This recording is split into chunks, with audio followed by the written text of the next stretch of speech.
Now I think about it, the mic is probably not picking up anything. How about now? Can you listen to me right now? Okay, so that's a little bit better. Okay, so yeah, again, I'm not sure if I'm gonna be able to re-chat, so I'm really sorry about that. But this is gonna be mostly a monologue anyway, so it should be fine. I doubt anybody's gonna join in. This is just the beginning of me testing stuff out, and yeah, that's it.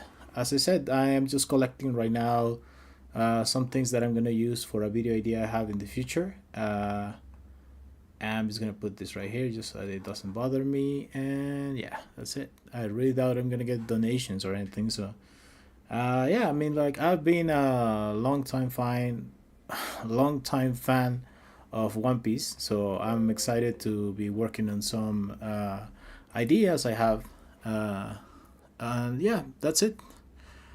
Basically, I'm just gonna go quickly through all the manga and collect some images. As I said, this is for a video idea I have later on. And yeah, that's it. That's the whole thing. Uh, as I go looking through these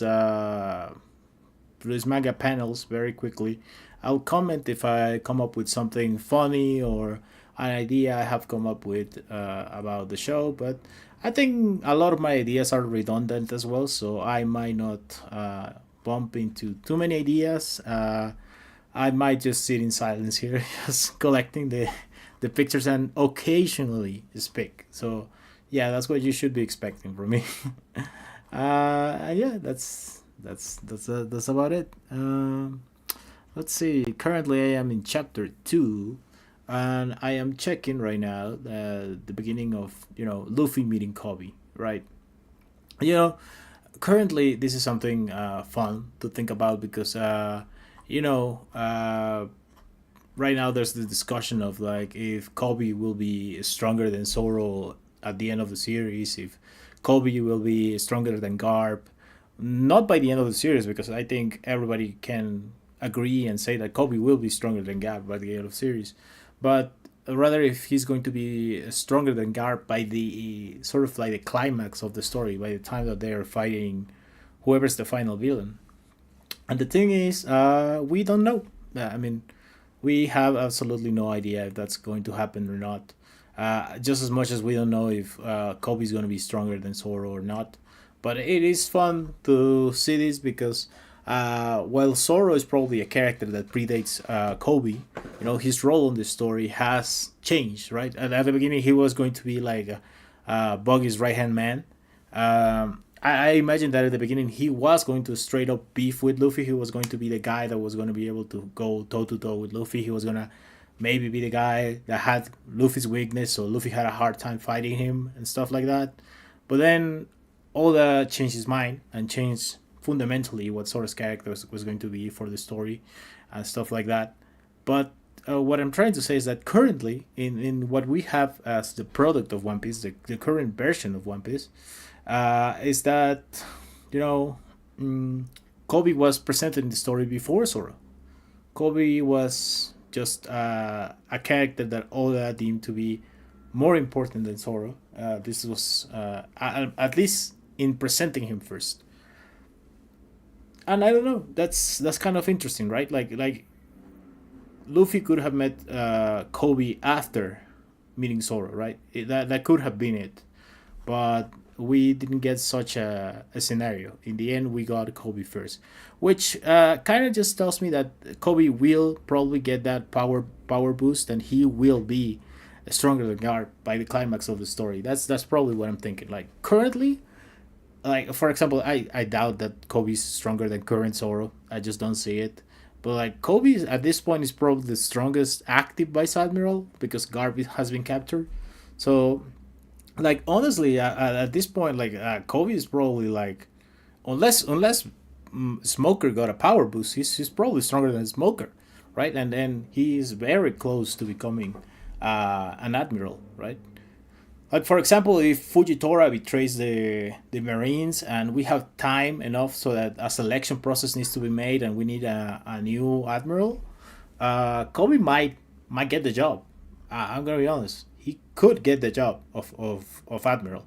I think he truly only needs to begin using ACOG as Advanced Color of Conquerors. Advanced Color of Conquerors. I really shouldn't be saying the short version on the stream, but he should just be using Advanced Color of Conquerors consistently and without getting tired, and then that's enough. Honestly, he could be just the Admiral Garb that never was, or whatever. Uh, Stuff like that, whatever. So yeah, it's just fun. It's just well, I don't know if it's really that fun, but it's just a neat thing to think about. It's just one of those things that it is what it is, uh, and that's it. Okay, so I'm just gonna grab this very quickly. It's just gonna be the second image. Okay, and I need to delete this one because I'm not gonna need it. So yeah, we're going with this. Going with yes. And yeah.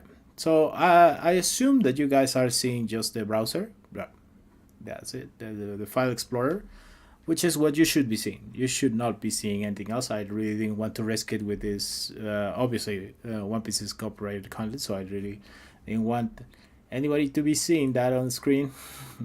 But yeah, I believe the usage I'm going to do for this it's going to be fair use, so that's the reason why I don't feel bad about using it the way I'm going to use it. And yeah, that's it. What else do we have here? Uh, right, yeah. Currently, chapter 3, looking finally at the introduction of Zoro. Zoro's out here doing his little silly grin, and okay. So again, manga spoilers. I guess this is obviously going to be heavily spoilers. So if you haven't read One Piece, get out of here or whatever. Okay, so Zoro gets introduced right here, and the thing here is that right now we have a character that has an introduction very similar to this in Loki, right? But the funny thing is with Loki is that I believe that he not only parallels Zoro, but he also parallels Usopp as well. Specifically, the part that his little brother Harjurdin, I'm sorry, his big brother Harjurdin, calls him a liar, right? And that's something on the Usopp territory. I'm sorry about that. I really hope that that didn't cause a problem for your headphones. Anyways, the problem is that well, not the problem. The bottom line is that Zoro's paralleling two characters that get sort of a bad reputation, but in fact they're goodies. They're trying to do good stuff, right? And yeah, I mean, I'm not really sure what all is going. Well, at this point, if you're watching currently, like the chapter just came out this day.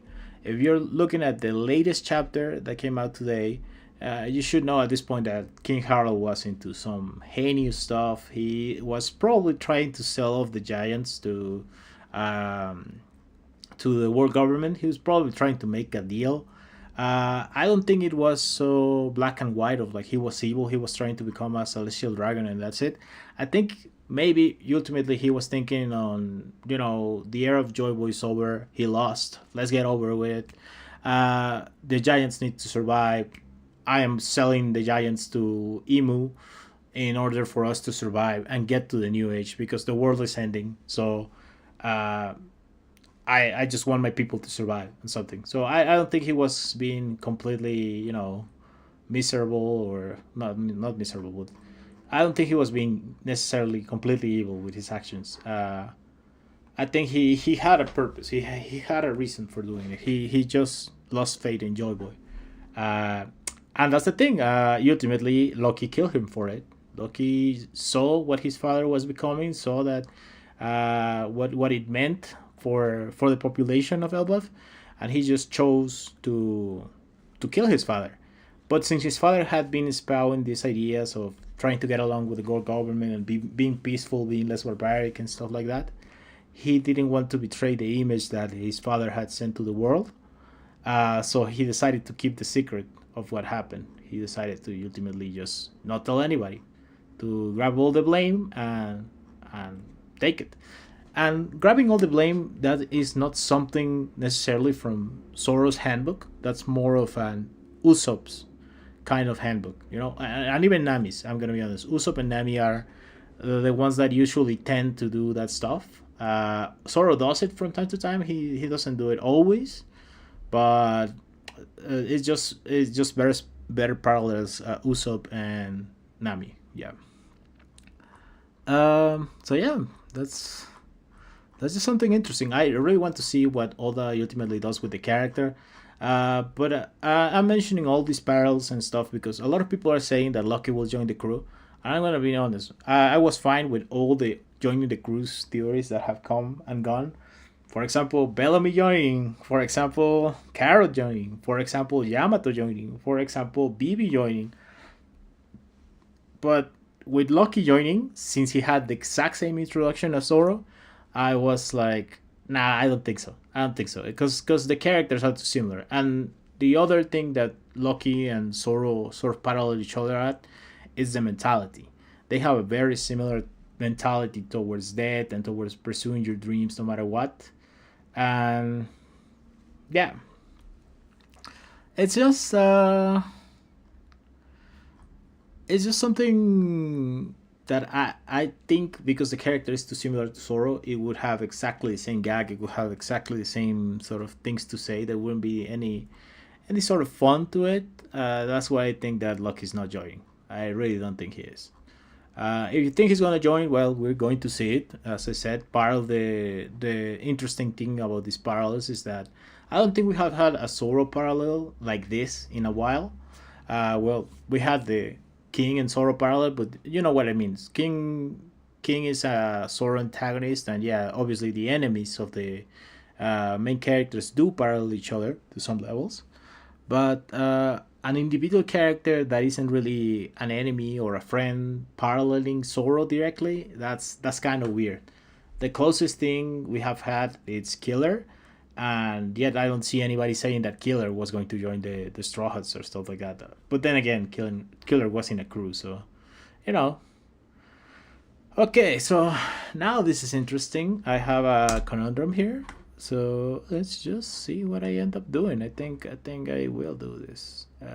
Okay.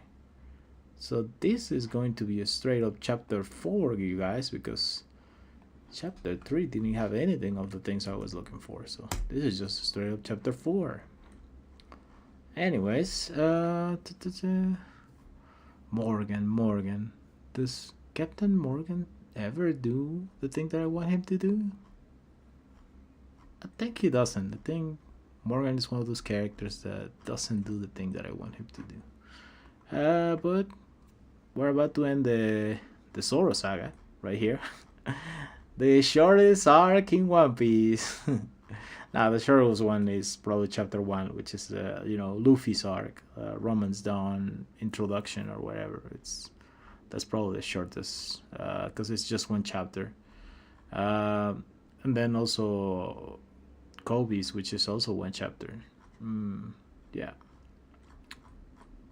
that's probably it. Let me just check something out quickly. Let's see.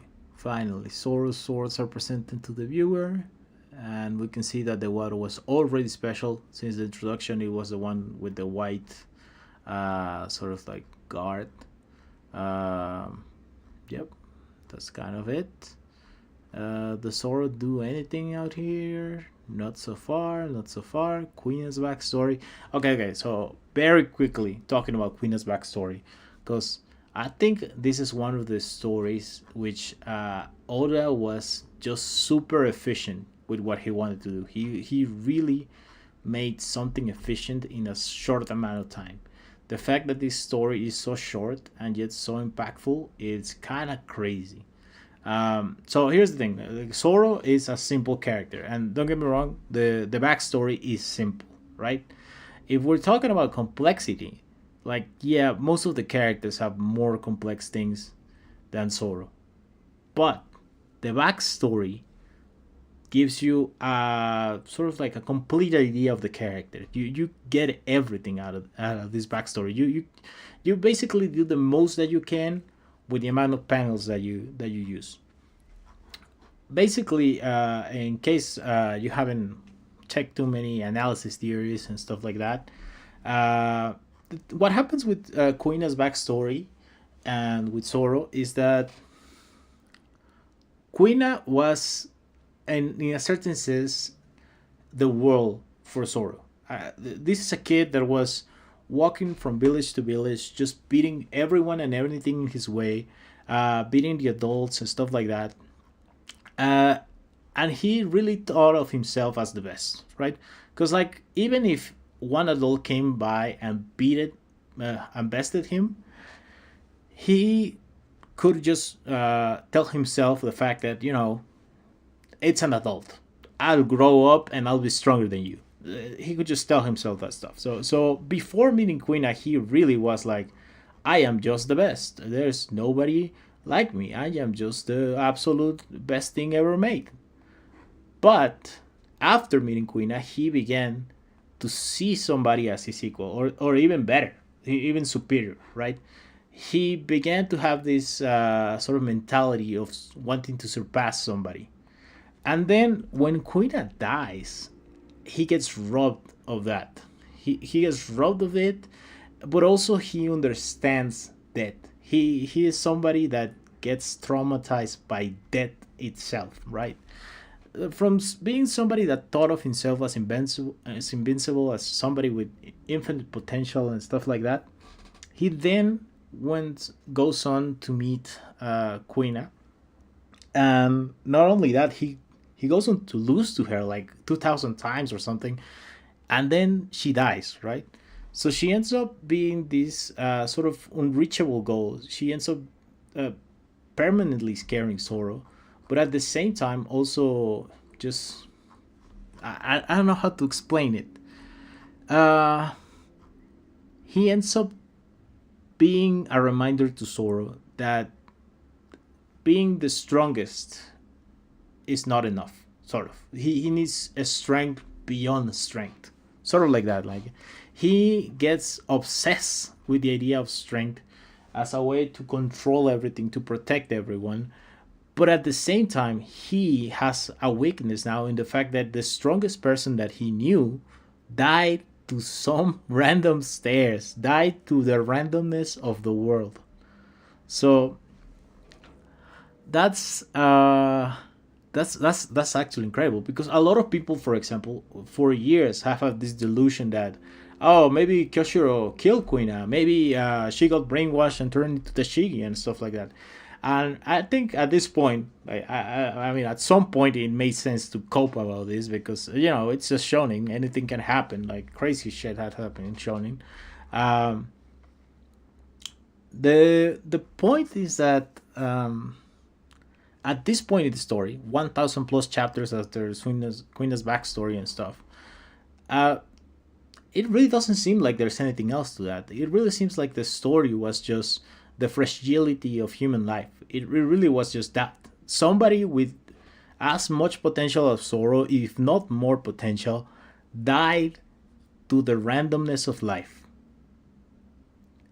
And the reason why it's so powerful is that, again, because it's such an impactful, such random death, some people just cannot accept it. Some people need to cope. Some people need to come up with something, anything to sort of explain it away, because it's that nonsensical. It's that impactful, as I said.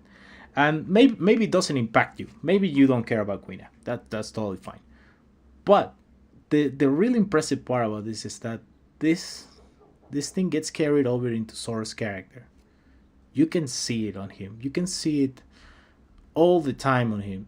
The way he moves, the way he talks about life, the way he holds himself accountable for like somebody getting hurt, even though like he cannot be everywhere at all times. The way that when he falls short, he tells himself he needs to be even better, even though um, Luffy's right there, right? And if anything, Luffy constantly tells the crew like it's his job to take care of the strongest guy all the time, and stuff like that. But Zoro just goes above and beyond. Like that's what's crazy about it. Like for example, specifically if we're talking about Thriller Back, about well, let's talk very quickly about Thriller Bark. I will not try to distract myself too much.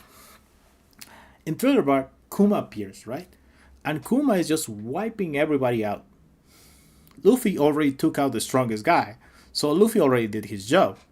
So that's fine, right? Then Zoro needs to step up and try to stop Kuma as much as he can.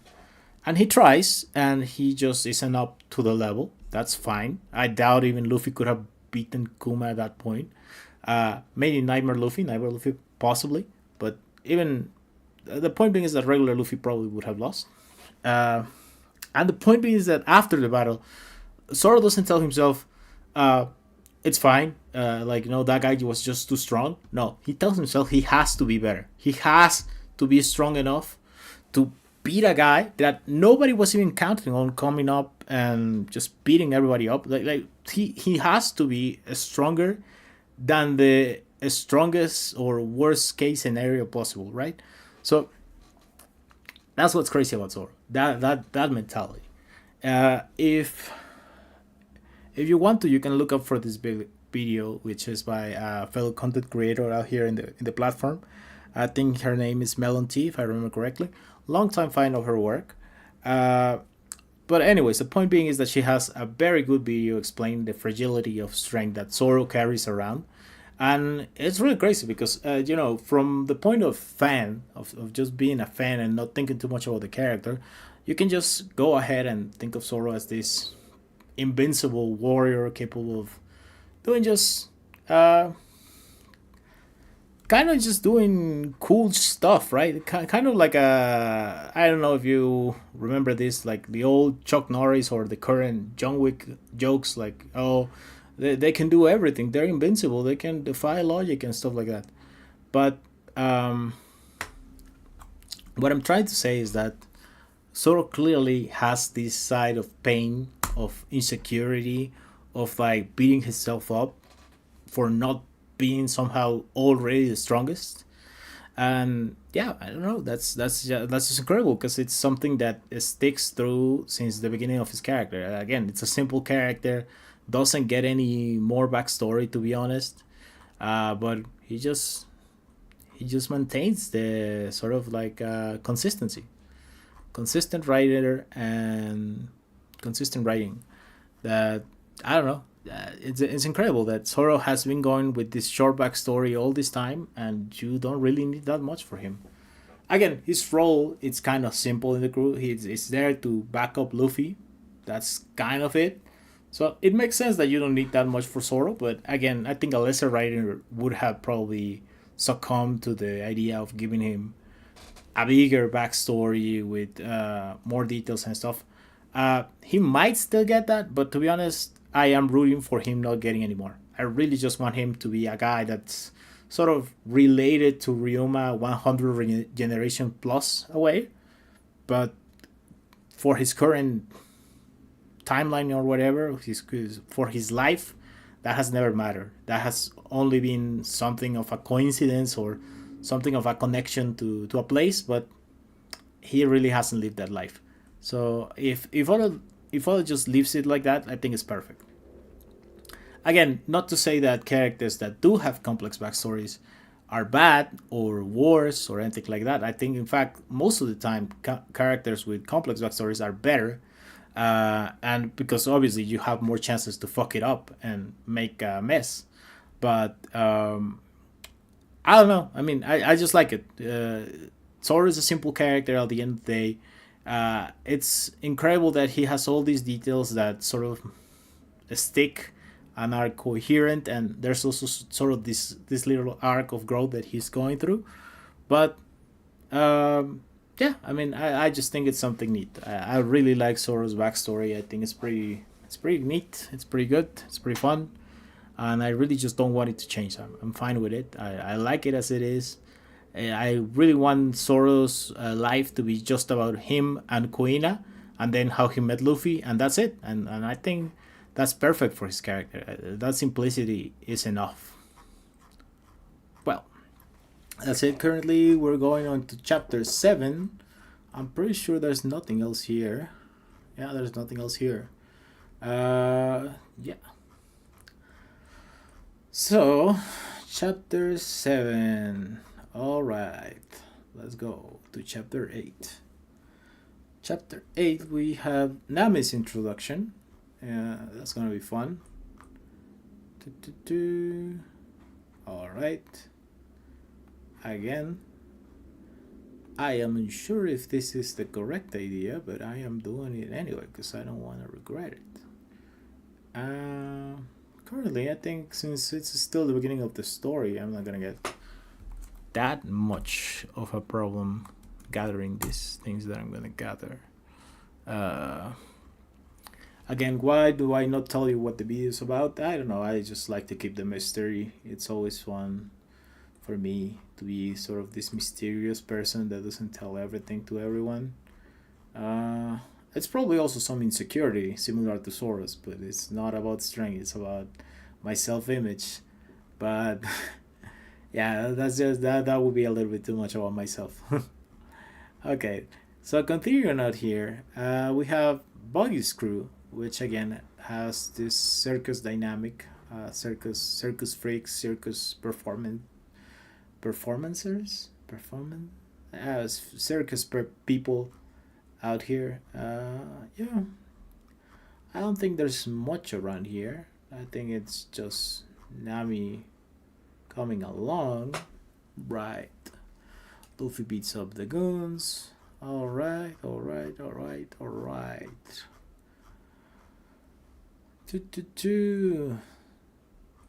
Nami's a weirdo for just hanging out here in the roof. But then again, she could have just come out to see what the fuss was about, and she saw Luffy, and that's it. Maybe that's it. Maybe it's just Nami finding out Luffy's out here.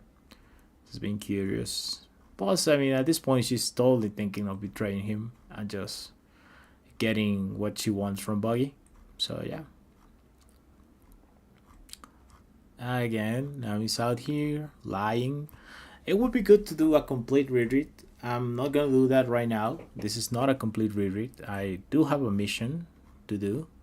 But yeah, I mean, like, basically everything in Nami's introduction, it would be fun to analyze because at that point, you know that Nami is just lying about a lot of things.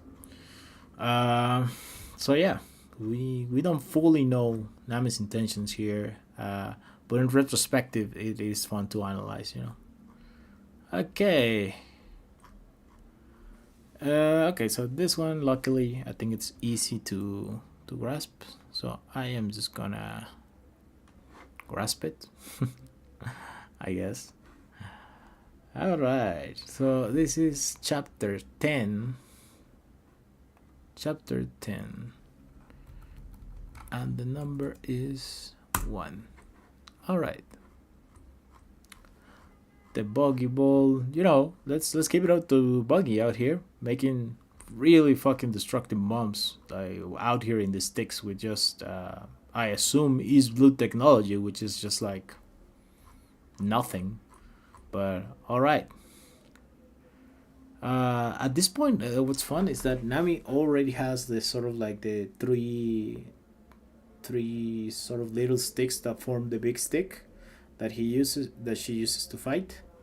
Uh, Now here is a problem, right? I think that at the beginning of the story, at the very very beginning of the story, maybe Oda was thinking of giving Nami this sort of a stick-based combat ability, but then Oda just sort of gave up on that and ultimately created the climb attack, which the climb attack is way better for Nami. It's cool, but I would also like to see Nami using the climb attack more of like this, like a staff to attack people. I think it looked cool. I think we didn't have any sort of staff fighters in the crew, and I think it would have been cool to see a staff fighter. Right, that would have been fun.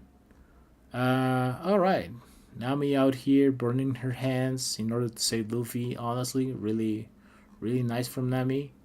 Um,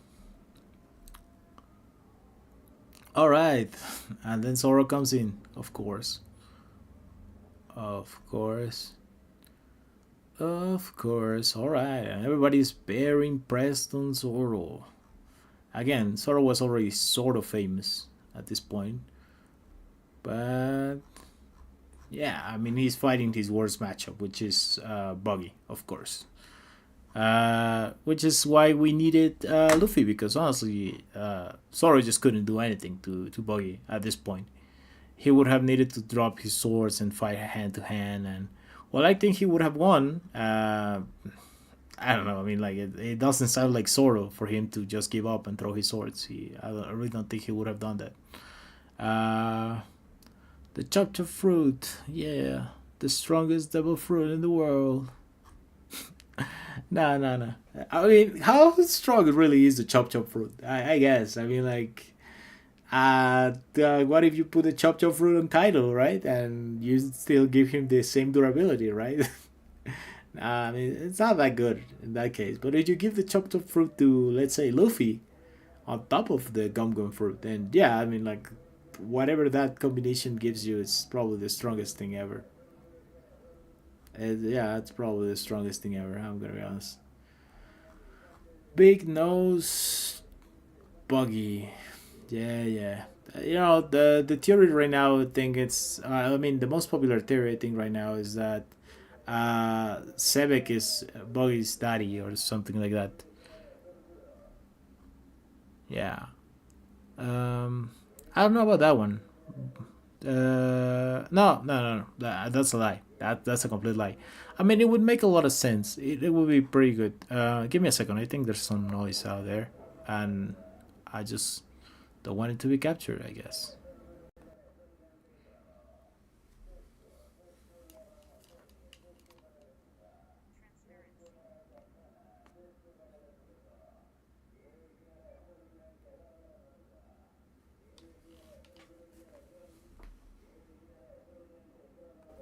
Well, I'm gonna be honest. I don't think that thing is gonna end soon, so I'm just gonna continue. And I'm sorry if there's noise in the background. I'll try to soundproof my room by next time.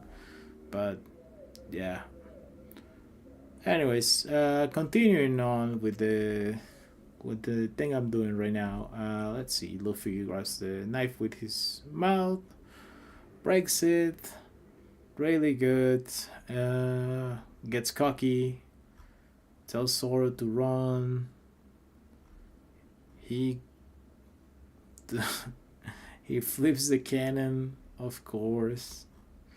All right, all right. And then he grabs the cage.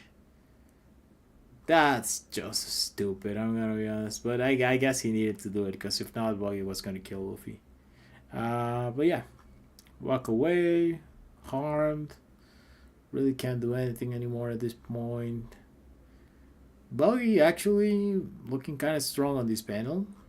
Not strong enough though. Not strong enough to get out of this mess. Well, anyways, what was I talking about? Shebek, and Buggy, right, right, right. So the thing with Shebek is that he could be Buggy's son. I'm gonna be honest. Like, I was rooting at first for Buggy being the son of the Celestial Dragon, but I mean, like, I think we would have had hints of that along with Shanks, and that didn't happen. So I think it's just more likely that Buggy is probably the son of Shebek at this point. I mean, it is starting to look like that. He definitely also has a special lineage, because otherwise, the Roger Pirates would have just left him, in a port probably to be raised by a nice family or something. So I think that the reason why they took Shanks is obviously because they're not gonna give it back to a bad person in Garling, because they know that that would just make him a rotten bastard. And in Buggy's case, they took him in because he needed protection. Basically, yeah, basically, if they had left Buggy in the port, the world government would have chased down Buggy eventually and killed him, right? So there we may have some sort of plot line missing on that, on like why, for example, the Royal Pirates fear for Buggy being found out, but for example, they didn't fear. Uh, who was the other person that they left in a port to keep safe? Ace, right? But for example, with Ace, they didn't have any problem with leaving him. Oh, well, they did leave him with Garb. That's the thing. No, no, but Garb mostly just kept him with Dadan. I mean, if a CP0 agent walked into that, they would have just killed Baby Ace. I mean, it wouldn't have been a problem. So they probably were just being a little overprotective. They were just paranoid about it. They were like, it's too risky. We can take care of him, and it. There's the fact of the nose. That's probably the biggest hint. If Sebek has Buggy's nose, we as an audience will know that basically. Yeah, I mean, like there was no way to leave a kid with a nose like that alone because the world government would have found out that's Sebek's kid. We have to kill it. But as an adult, he can just pretend that he is a man with a fake nose, which is like is what I think that the world government believes. They believe that Buggy is probably just a guy with a red nose, not the son of Sebek. If a kid was having that since birth, like if a baby had that nose, you couldn't make the argument that he's just a baby clown. You couldn't make that argument. The world government would probably just come in and kill him. So yeah. Uh, let's see. That's kind of it. That's kind of it. That's kind of it. Luffy's about to do his stuff. Yep. Gum gum gabble. That's cool. I guess. I mean, it is cool. It is cool. I don't know why I'm being so negative about this. It is a cool move. I'm probably just surprised that it has been 3 chapters since this. I really thought, Buggy's arc was gonna be a little bit faster. It's a little longer than I remember. Anyways, so oof. Now this is a good punch from Luffy right here. Oh, this is a really good punch, and Odasara at this point is on point. It's looking really good. Damn, that's just looking really, really good. Anyways, Nami out here. Alright.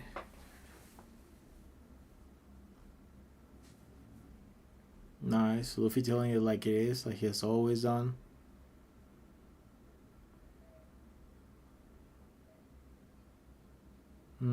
Interesting. Yeah, yeah,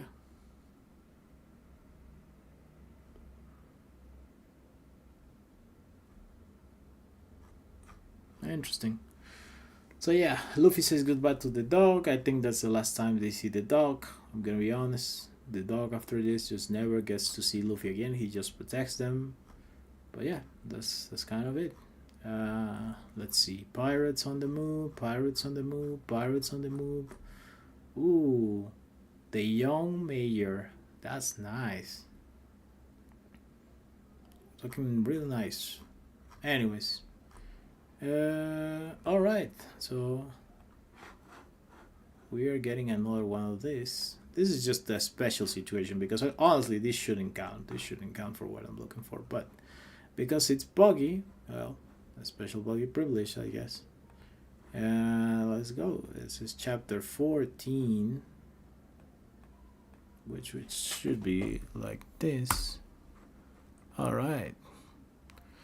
Chapter 14. All right, all right, all right. Let's see, let's see, let's see. They team up. They team up. Zoro says that he's feeling fine now, even though he clearly is not fine. As I said, Zoro just keeps pushing himself. In the One Piece world, that's a good trait because honestly, the more you push yourself, the stronger you can get with haki. But in the real world, that just might kill you. I'm gonna be honest. Zoro should have died like a way, way, way long ago. Like that's crazy. Anyways, Buggy out here pulling a Darth Vader, killing people at thermal distance by choking or whatever. Yeah. Let's see, let's see, let's see, let's see. Alright. Gum Gum Balloon. I think this is the first Gum Gum Balloon. I think so. That's interesting. First Gum Gum Balloon. I thought it was way earlier, I'm gonna be honest. Anyways. So, that's 15. Oh.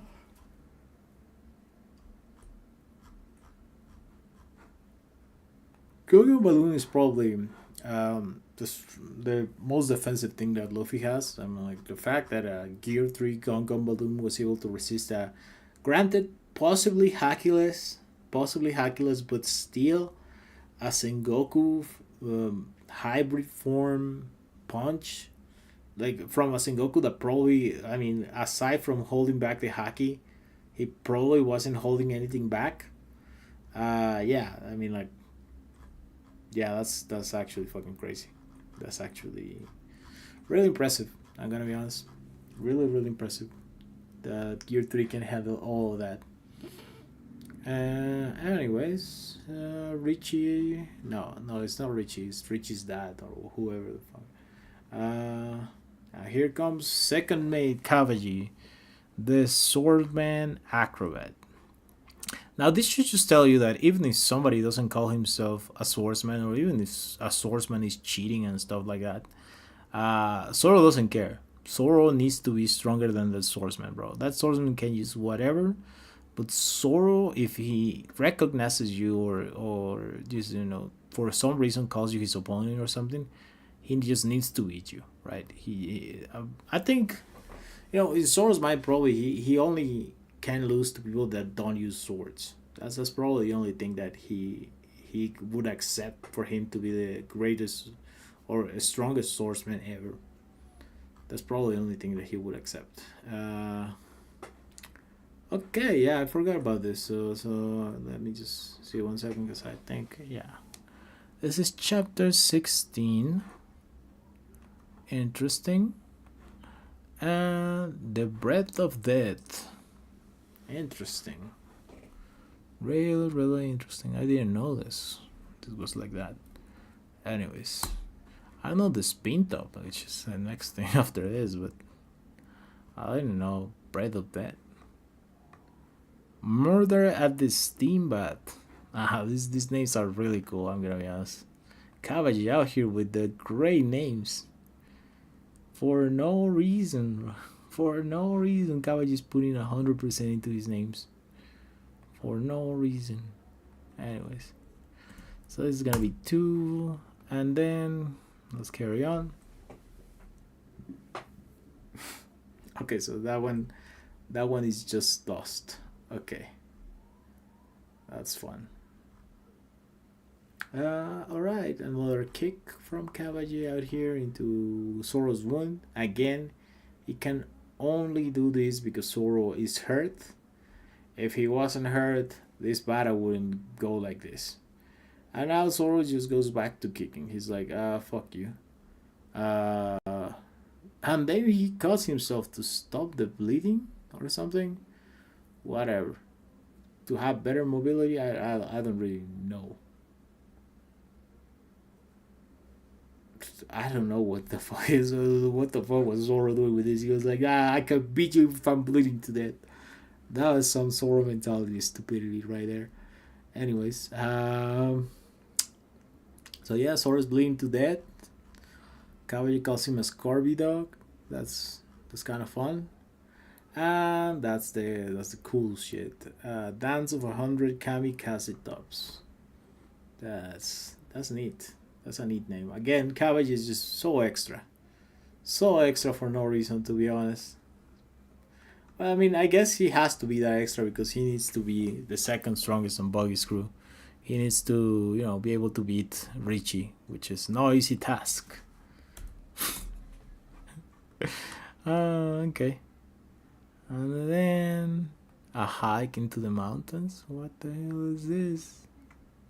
No, this is some cartoony shit. No, I really didn't remember this at all. But this is just some cartoon fucking network stupidity right there. What the fuck is Kabaji doing? I don't know. I don't know. This seems fucking supersonic speed bullshit right here.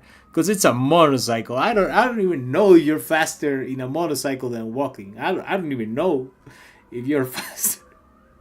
Like what the hell is this? What the hell is Kawaji doing out here? Complete psychotic shit. No, no, and he got so much speed, he went flying like I don't know, like two houses up. Like what? What is this stupidity? Come on, bro. No way, no way. Kawaji shouldn't have this much of a back. What the fuck? Kawaji should just be further, bro. What have we been doing out here? Why the fuck did Kawaji get so much glaze, bro? I mean, it's Sora's first serious fight, so okay, I guess all I needed to cook needed to show, yeah, you know what, you can try whatever the fuck you want with Sora. He's gonna come up on top or something. Uh, I don't know, bro. Buggy's out here cheating too. What the fuck is this? Everybody out here just being so extra with Zoro for no reason, bro. What the fuck? By the way, I don't know what the fuck Luffy's doing right now. Luffy should have kicked the brakes off Buggy like a while ago. At this point, Luffy's just watching the match. I'm gonna be honest. Luffy's just watching his right hand man bleeding to death. Again, he chose to bleed himself to death. And then this guy jumps two houses up in the air and then is coming for, granted, a blow that's probably gonna fail. But at the same time, the enemy captain is like, I'm gonna grab you, I'm gonna grab you, I'm gonna make sure that hits you. Okay. And then Luffy stops it. Thank God. Thank God. I was gonna be like, come on, bro. What the fuck? Come on, what the hell are you doing, guys? Okay, yeah. Some more sort of partners dynamic of like everybody has their own fight to fight. I believe in you, stuff like that. So yeah, finally Zoro just pisses off, decides to get rid of that motorcycle, which was annoying. Uh, yeah, then suddenly Kawaji says that he's gonna be a real swordsman, which horrible take right here from Kawaji. Horrible take. He just isn't on the level. He's just cooked. And yeah, that's it. That's the end of the battle. So this battle is pretty good. It has a lot of things going on for it. It obviously doesn't have the scaling of like the later battles of like the bombastic action, the adrenaline, the sort of the level of fighting of like, destroying mountains and stuff like that. But it's pretty good. I mean, like if One Piece was just this, just sort of like street level fights, it would still be very fun. I mean, you kind of wish to see a One Piece that was all street level. That would have been fun as well. But then I think as soon as Logias were introduced, that possibility was over. I think as soon as Logias were introduced, it was GG, bro. We are going to get multi-continental, possibly planetary by the time we fight Imu. Uh, I don't know. And depending if you think like One Piece continents and fucking planets are even bigger than their own, then the sky's the limit, star level or something. I don't know, bro. Black hole level. I don't know. It's so stupid. But yeah, I mean, I think there's something really charming about these first fights in One Piece. This is street level fights, which by the way, I mean, Zoro and Luffy were just way over this level already. Like they really just were just stomping through this. I'm gonna be honest. Now this is a neat street level attack coming from Buggy. This is something neat. Chop chop bosso. That's pretty neat. I'm gonna be honest. That's a really neat thing. Anyways, so yeah, chop chop bosso. That's pretty neat. Anyways, yeah. Then he does some more stuff. Then Luffy comes in for another pistol.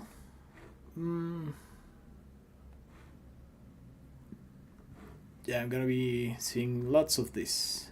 Lots of gum pistols.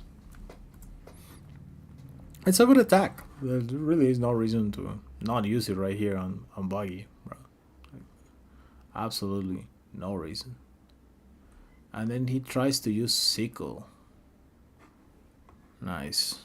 Oh, that if that landed on somebody that wasn't Buggy, that person would be dead. I'm gonna be honest. I don't know if Captain fucking Morgan or fucking what was the guy named again? Whoever or Kuro could have survived this. I'm gonna be honest. It really seems like it's a decapitation attack. I'm gonna be honest. I mean, it's Luffy, bro. That guy can fucking cut like shallow metal. I'm pretty sure that if you don't have Haki, that thing is just killing you. This is Harpoon. Chop chop harpoon. That's neat. That's very neat. Anyway, so this is 18 and number 4. So this stream is gonna be 3 hours. I'm gonna be honest. After that, I really don't think I'm gonna continue. In fact, I'm just gonna check the clock. Yeah, we're in the first hour. That means that we're gonna do lots of these streams, which good for you if you like to see this. But if you don't, well, you don't. That's it. Let's see. This is technically a second attack, so yeah, that means this is gonna also need to be saved. This is number 5. Now this is more along the lines of what I was expecting. I was expecting to see a lot of sort of in between times of like having to do this little thing of thinking. Let's see, Buggy out here trying to hit him from behind, hurting Shank's hat, which ultimately is Roger's hat. Yeah. Now that's interesting. Very interesting. Oof. Oof. Okay. Fire chop escape. I guess he was thinking that Luffy was gonna do another sickle attack. But clearly he wasn't gonna do that this time. Really good battle IQ move from Luffy. He fainted, and then he went into, I don't know if this is a kick or a punch. Probably a kick. But yeah, I mean, like, that's not good for Buggy. Early sketch of Buggy. Interesting.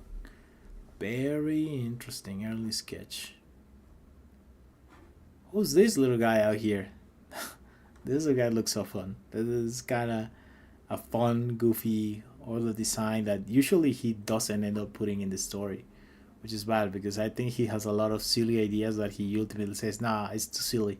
I'm not gonna put this in the story. I'm just gonna put it in the SBS. I do wonder what it would be if Sora said, if Oda said like, yeah, I don't care. I'm gonna put all my silly designs. I don't care what the audience may think. Because for example, I think like Kylo probably would have been a goofy design if Oda really didn't care about the audience. He would have just done goofy stuff all the way through. Anyways, so yeah, I think at this point the battle's over. Like, boy, it's just done. Just cooked. No, yes. Completely cooked. Early Rayleigh. Completely cooked. Early Gaban. That's it. That's it. Buggy is the chop chop fruit. Honestly, he deserved it because he was lying about it. So yeah, he definitely deserves what came through. He could have just sold it to one of the guys in the fucking crew. It's like nobody would have complained if Buggy had sold it. They wouldn't have given a fucking crap about it. But nah, he chose to be a dick about it. He wanted to, I don't know, keep all the profits from selling it or something. Whatever. Anyways, I don't even know how the fuck do you scale a kick to the nuts.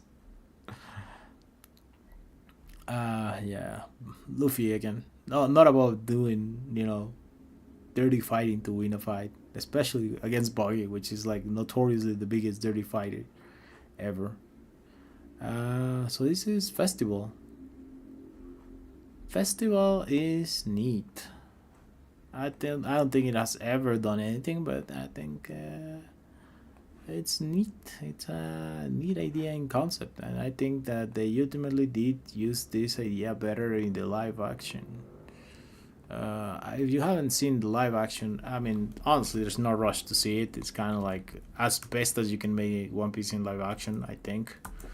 Uh, Obviously, maybe you could have said that you could have just adapted it 100% 1 to 1. Uh, and that would have worked for early One Piece. 1 to 1 adaptation would have worked for early One Piece. But let's be honest. Eventually, when we when we get further into One Piece, and specifically, I think the fan service, the way Sanji's written and stuff like that, that shit's just not gonna fly in live action. I'm gonna be honest. That shit just doesn't fly in live action. It's very different to see a very big character in anime like Sanji and Roshi and stuff like that in caricature, and then seeing it in live action. It's very different, very different tones. So I knew that coming into this thing, there was going to be some changes, especially the visual effects. As soon as we got to the Fishman, I was like, this is just not gonna look good in any conceivable way. But it's fine. I mean, it looks decent, and ultimately they adapted it as good as I think that you're gonna get, with the fact that there are going to be adaptations to the script, and there are going to be adaptations due to time, and there's also going to be adaptations due to some of the things that don't translate that good from caricature to real life, specifically again the Pervy gag with Sanji. But there's probably also other things that I'm just not coming up right now. I mean, obviously, yeah, in general, I would prefer people to watch the manga, read the manga. That's always the best recommendation possible. The second option is watch the anime. And then the third option would be, okay, if you don't fuck with cartoons at all or with anime at all, just just watch the live action. I guess the story is good. It's worth it. I think right now we're coming into season 2, and I think that when Chopper's story gets animated, that's gonna be real nice. That's gonna bring up a lot of eyes to One Piece. Although it's already one of the biggest properties out there, but I don't know. It just feels like it is doing exactly what it's intended to do, which is grab the attention of people that don't read comics or manga, and the people that don't watch anime or watch animated content in general. And yeah, that's it. I mean, it's just a thing to know that those people exist, and I mean, it makes sense that there's going to be adaptations to live action. I mean, it would be like saying like, don't ever make another live action Superman movie again because you messed it up. You couldn't do it perfectly, and I think it's wrong to think on that mentality, right?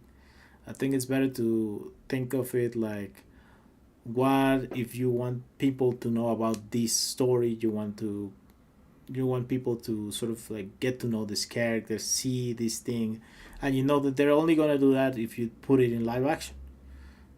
So again, it's not something I recommend.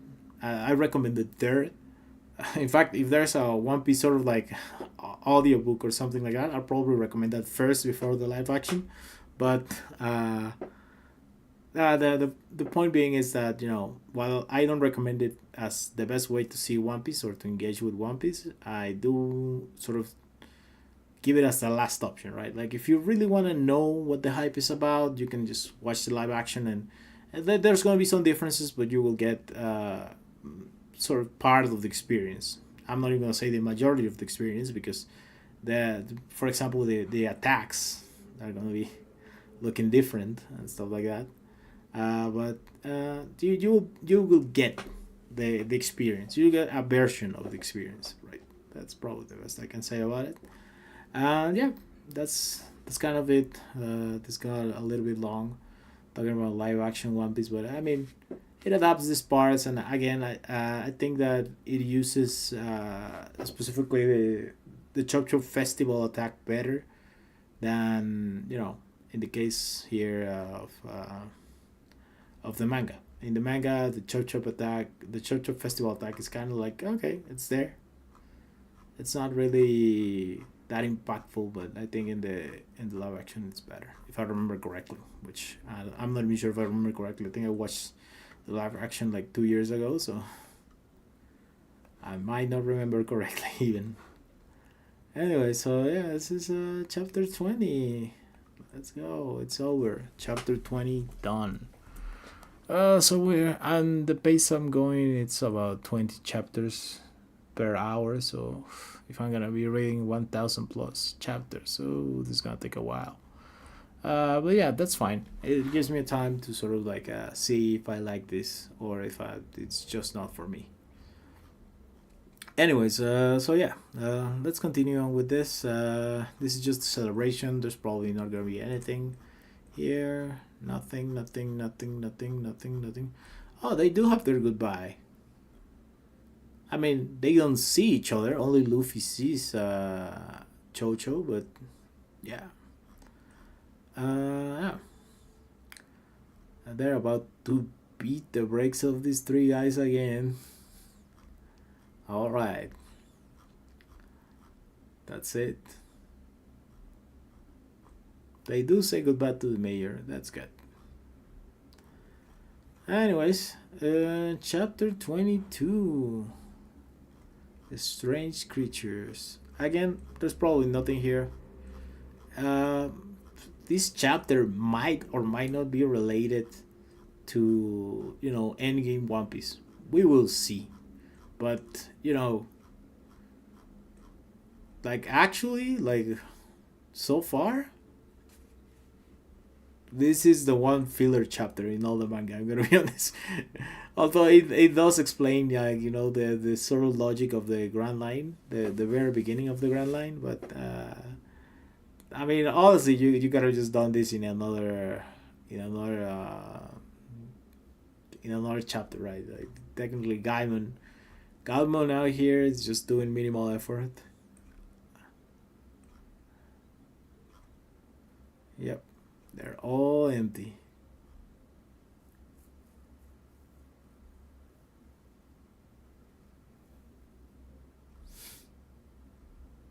And the message is pretty good. That if Luffy hadn't come here and have told him that the treasure didn't exist, he would have wasted all his life here for a fake treasure. So it is ultimately good, even if you wasted, let's say, 20 years of your life doing something.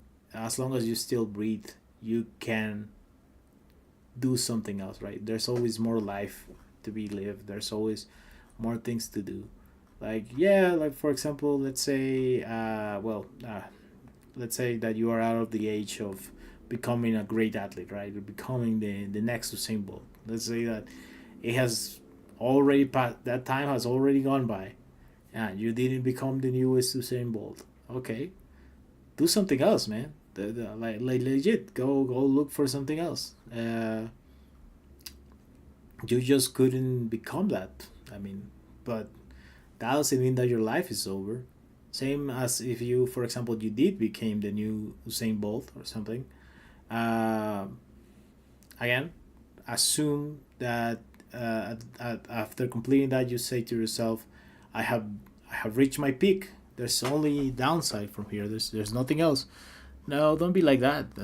I mean, you just gotta find something else. Just gotta think of what's next, and that's life, honestly. Uh, yeah, that's it. I was going to talk about myself, but I really don't want to say too much about myself. To be honest, guys, I'm gonna be honest. I'm just fine talking about One Piece mostly. If I do say something about myself, that's gonna be a slip up.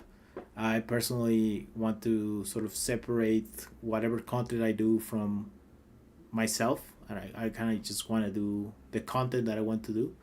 Uh, and that's it. I don't really need to tell you much about myself, but I will sort of tell you my conclusions about life. Let's go with that. So, I will not tell you too much about myself, but I will tell you my conclusions about stuff. And yeah, so you want to be parasocial with me, that's not going to work. And I'm going to tell you that, this is just something to watch from time to time when you're bored, something to put on the background. But ultimately, uh, you do need to go out there and find somebody to talk with if you are feeling lonely and stuff like that. You just gotta go look for that. Somebody to chat with from time to time. It could be anybody. It could be about anything. You'll see that if you just chat a little bit, it just feels better, I guess. Most of the time. Then again, you also have to be careful because there's some people out there that will try to manipulate you or use you or lie to you, and you just gotta be careful of that. There's no perfect formula. Unfortunately, the world is a little complex, so you just gotta sort of try to assess it yourself. And if you cannot assess it yourself, I would recommend trying to get some sort of professional help. Yeah, that would be probably a psychologist or a therapist or whatever the name you want to use. Um, just to sort of give you an unbiased professional opinion about people and whether they think that they're manipulating you or not. Uh, if you do believe in yourself and your ability to judge others, then ignore that. You don't need a therapist to do that. You can just address it yourself. Uh, but yeah, that's just in case that you're in a very extreme situation. Um, okay, so finally we're at Captain Kuro. Captain Kuro meets with Django. They're just chilling. They're just chilling. They're just chilling. They're just chilling. And Django, technically, technically this also counts. God damn it. Honestly, I'm feeling a little bit lazy right now. Yeah, like I sort of don't want to keep doing this, but I'll keep chugging along. I'll keep going. I'm gonna reach those 3 hours. So yeah, you can bet on that. Okay, alright, so Usopp's doing Usopp's thing. Yeah, alright. Usopp's doing his thing, whatever. Chapter 27. Let's go. Chapter 27. It's coming here. True lies. Indeed, true lies. Nothing.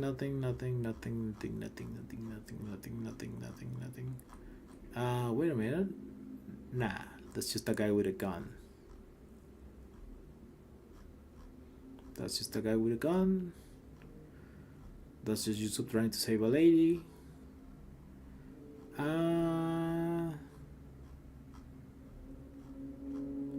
Again, here the fact that Usopp says that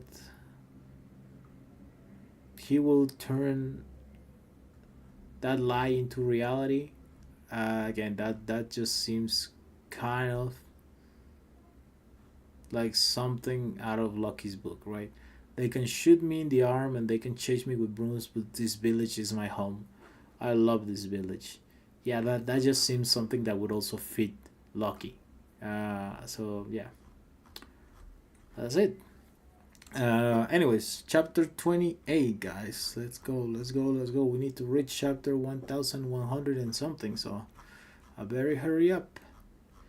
Next stream, I was thinking probably Sunday, but to be honest, it's probably gonna be like Thursday or something. I'll reach out when I have a concrete date, I guess. Not like anybody's out here, but you just gotta act. You just gotta talk the talk and walk the walk or whatever. Doesn't matter.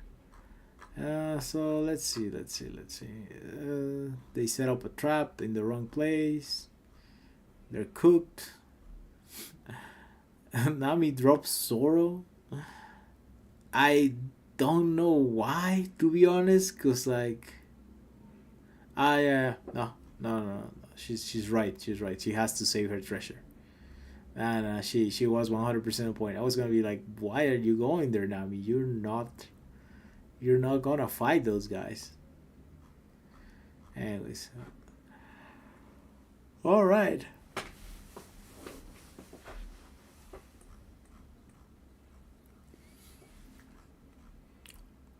Usopp versus Django begins. All right.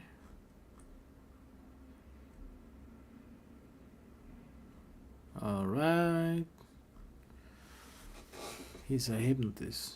Okay.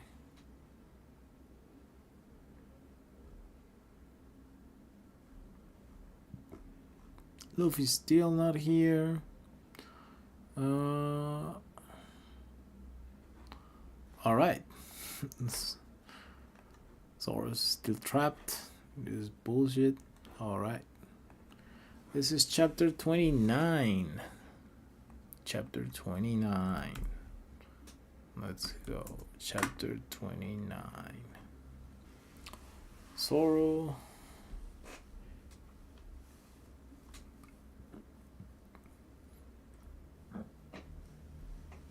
Luffy, both lost. I think that they used to both have this sort of getting lost gag, I'm gonna be honest. But things changed. Oof. Nami's out here looking real nice with the fucking stuff, I'm gonna be honest. Not getting one shot by random pirate fodder with a sword. That's pretty good, I'm gonna be honest. Because, like, Usopp will be just following the same way. But, anyways, Zoro and Luffy have come forward. Interesting.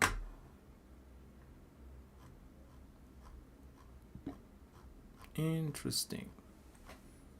Zoro doing Zoro things. Luffy doing Luffy things.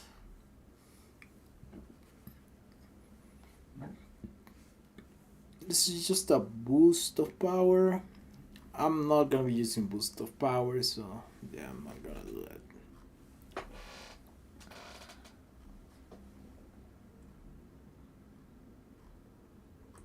And then here's Gatling gun. That's really nice, honestly. This is a Gatling gun. I wish I could remember that it's gonna be a boosted Gatling gun, but it really doesn't matter. This is the beginning of the story. This is chapter 30. Yeah, I'm getting sleepy by the second, so I really need to find a way to sort of distract myself. Okay. 1, 2, Yango. 1, 2, Yango. Again, just hypnotism hacks. This one is an attack, so it should be fine. Okay, and now this is chapter 30, subsection 2. Alright.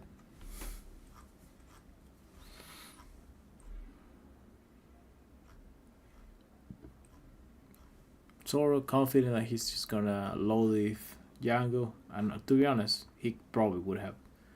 But here comes Django and the Neon Brothers. The Neon Brothers exist solely to sort of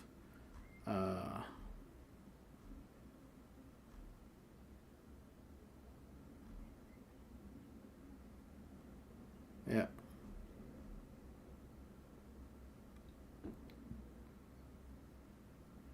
Yeah, this is just Glajador's reveal as a liar.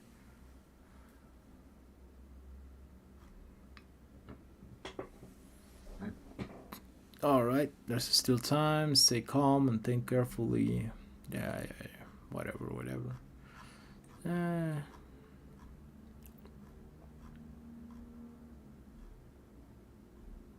Here comes the Nyaman brothers. Out here doing some bullshit. Honestly, the Nyaman brothers scale pretty high. I'm gonna be honest. So of these boost bullshit, they they scale super fucking high. It's crazy, bro. It's crazy that the Nyaman brothers are this strong. Again, why the fuck are these guys so strong? There's no reason for these guys to be strong. There's no reason. Why would these guys be able to compete with Zoro, bro? Whatever.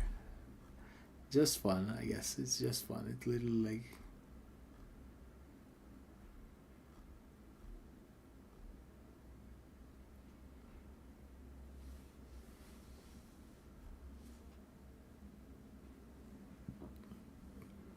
Somehow he's so slim that he just didn't get caught. Somehow. Somehow. Alright. Cat strike catapult. Alright. No. Oh, there was some goofy stuff on the first Zoro fights. This is so goofy things. Anyways. Cat strike catapult. That's fun. Anyways, this is chapter 32, subsection 1.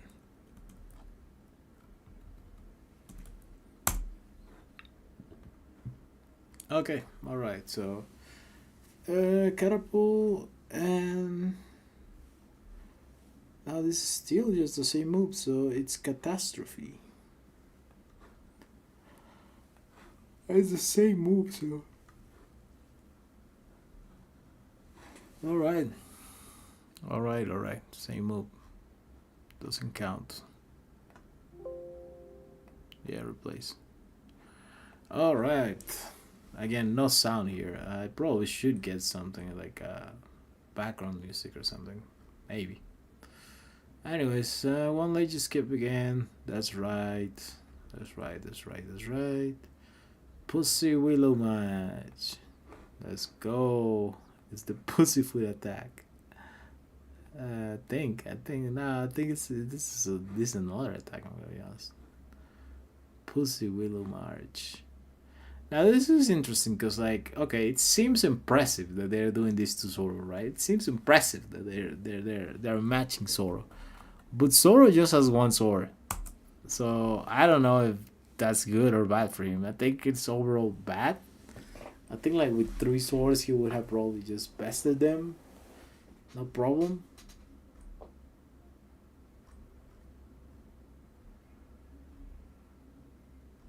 And then yeah, I don't know what Zoro was doing with this. Like, I'm gonna beat him on my own.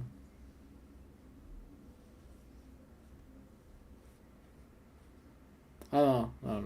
He's right.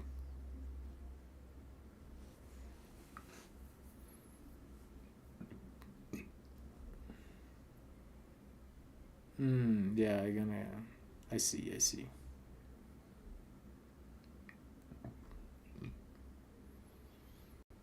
All right. Okay.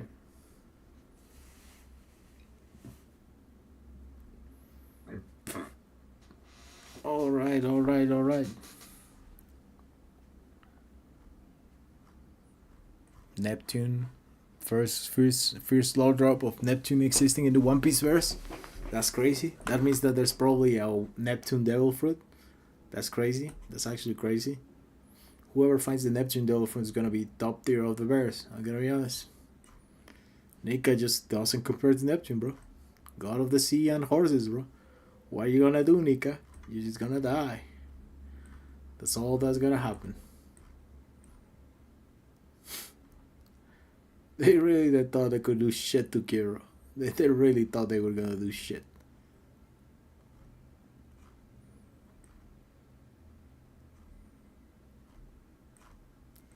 Anyways, he's out here telling them that he's just gonna kill them all.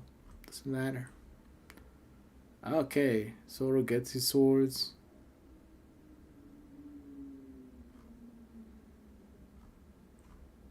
Immediately low thieves the Nyaman brothers with a tiger hunt. So actually, in Yamban Brothers, really impressive that they forced Zoro to use a tiger hunt. Because tiger hunt is probably just a meteor attack. Just that this is just beginning to go into Zoro's strongest moves. Probably high meteor, I'm gonna say. It might be bigger, but I was gonna say high meteor. So this one would be like this 33 1. Alright. Let's see. What else do we have here? Sorrow just keeps going. Tells Kuro that he's gonna come for him. And then this is just weird.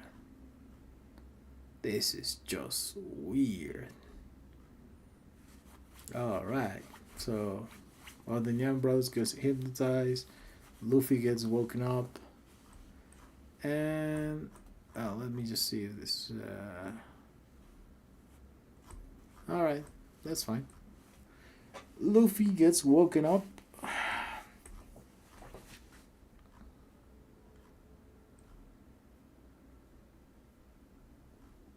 Takes the hit. Tanks it, by the way. Tanks the hit.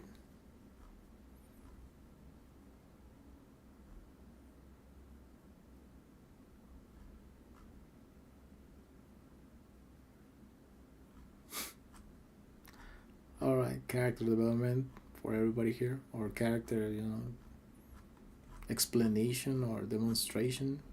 I hear everybody. Anyways, Kaya tries to appeal to Clahadar's heart. She doesn't know that Clahadar doesn't have a heart. He's just a fucking grunt. So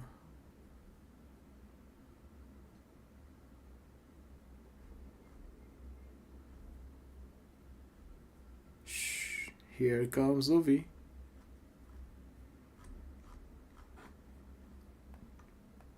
Beautiful, absolutely beautiful.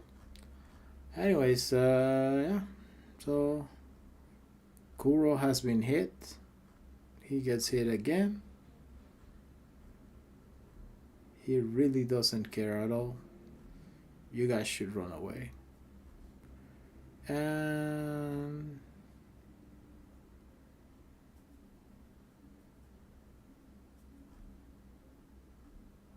yeah. Gum Gum Fruit gets called out.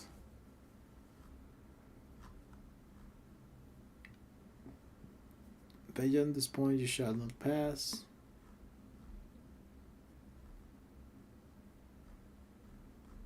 Catastrophe version 2.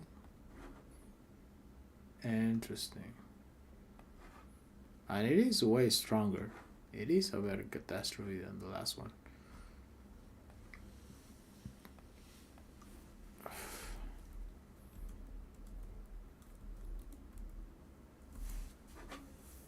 That's just interesting. Let's see if we can get to chapter 100 before I end stream. Let's see that.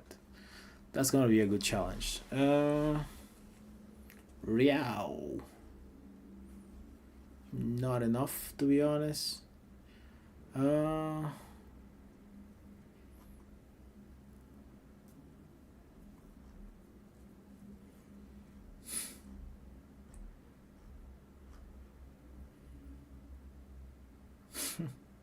Also lose the job to the cats. Makes sense. Also, good job. Oh,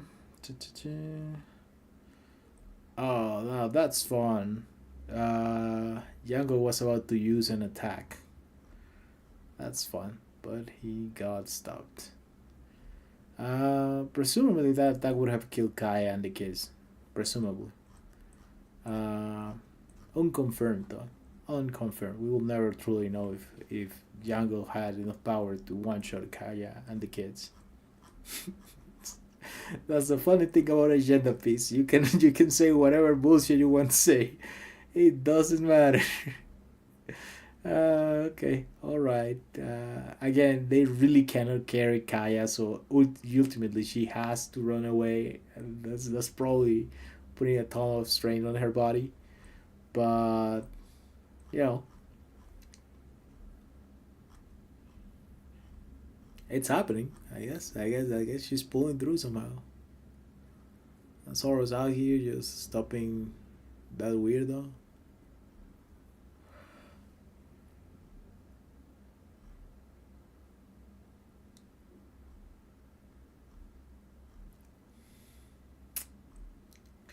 Usopp again, such heart.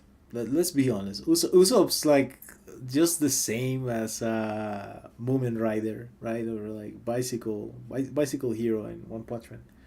Uh, Honestly, like all the heart, like I gotta protect what's important to me. I gotta protect it no matter what. He does this for the village.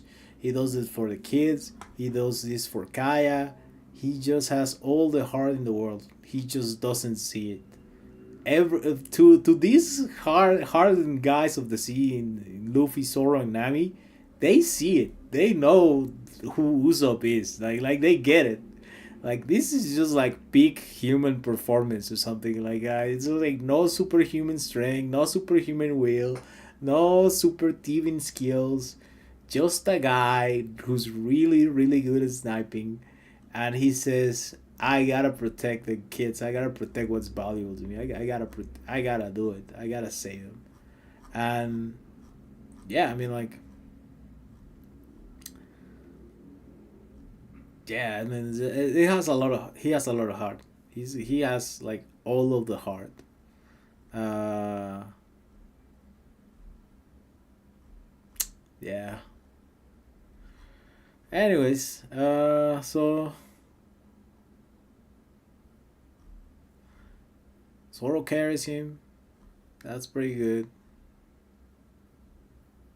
That's pretty good. Kuro was trying to do some bullshit out here, and he's like, nah, fuck you. Luffy's got this. So yeah, he does got it. He just tells Kuro to chill and rest, and then yeah, Kuro's about to do something out here. Uh, Nothing really that special. Luffy does use Gum Gum Spear. That's pretty good. That's pretty good. Gum Gum Spear. That's pretty good on Luffy. Honestly, we might get to 50. We might get to 50. 50 is doable. 50 does seem like an achievable goal. Anyways, let's carry on. So they just trash talking, trash talking, trash talking, trash talking, trash talking, trash talking. Alright, episode chapter 37. More trash talking, more trash talking, more trash talking, more trash talking, more trash talking, more trash talking, more trash talking. And pistol again. It's a pistol and a miss. Again. Kuro just keeps dodging this. I'm gonna be honest. Kuro just keeps dodging the hell out of this. But I don't think like if he had taken this head on, he would have been non-affected. I think it's enough AP to mess him up. Uh, yeah, I don't know. We're about to see. I really don't remember what was the hit that destroyed Kuro, but I mean we're gonna see it. Eventually, we're gonna see it. Dun, dun, dun. Right, Captain Kuro just telling them that he was bored of dealing with buffoons or whatever, and he then chose to die. It's fun that Oda began doing this, relating characters to all characters and new characters to all characters and stuff like that. Because ultimately, I think that this is what ultimately builds the One Piece world, right? By relating Kuro to Captain Morgan, he made something easy. He just he made a character that ultimately began to expand the world, right? Like it began doing this sort of thing of like great world building. I think we are well. Although we already had that with Buggy and Shanks, I'm just losing my mind here. Yeah, I just read that Buggy and Shanks was actually the first instance of that of like all characters relating to new characters. But here you can see the commitment to it, the commitment to say that nobody exists truly isolated in this world, like everything in this world is related and stuff like that. Yeah. Anyways, let's see if he does anything. Um, yeah, so Luffy breaks one of his claws, and to be honest, at this point, he's kind of cooked.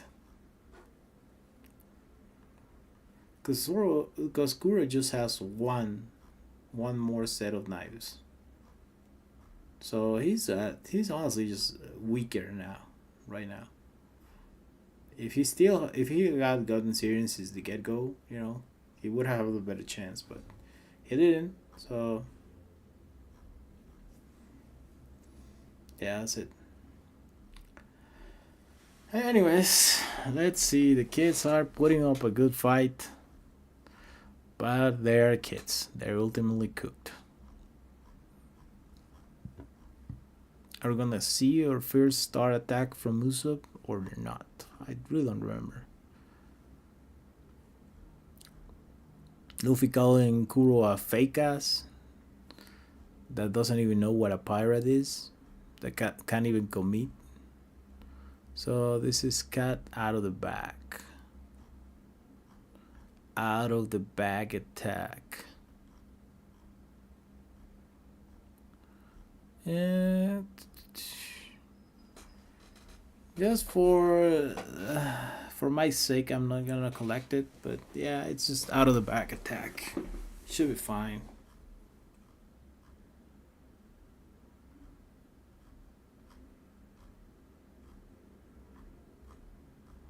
Honestly, Luffy's having no trouble dealing with Kuro. No fucking problem.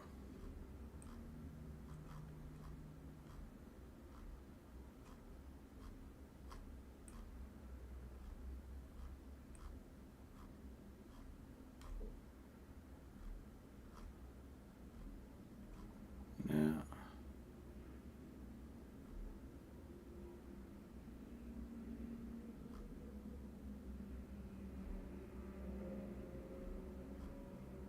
Hmm. Gunboom Bell. Okay, and Oda does the first time of this sort of parallel victory thing in which Usopp beats Django with the Secret Exploding Stars, and Luffy beats Kuro with Gum Gum Bell.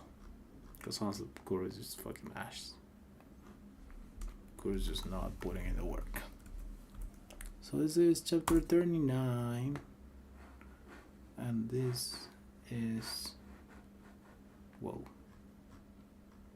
Gum Gum Bell. And again, the panel looks fantastic. I love the faces when they get defeated. It looks really good. It looks really dynamic. But yeah, I mean, like, here is Kuro losing, which about time. Anyways, I'm gonna have to go back to get that out of the bag attack.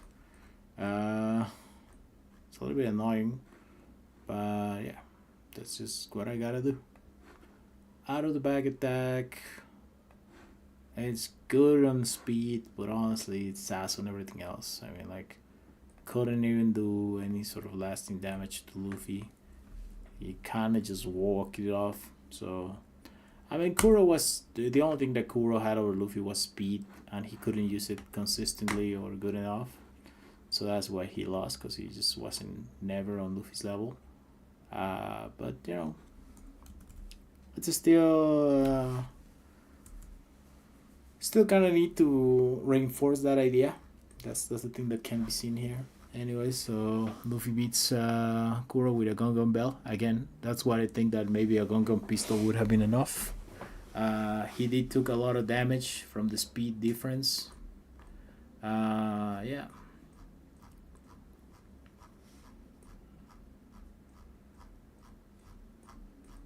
Again, I'll try to avoid some specific scenarios, like things that didn't happen, like things that could have happened and didn't happen. It's like I don't care, bro.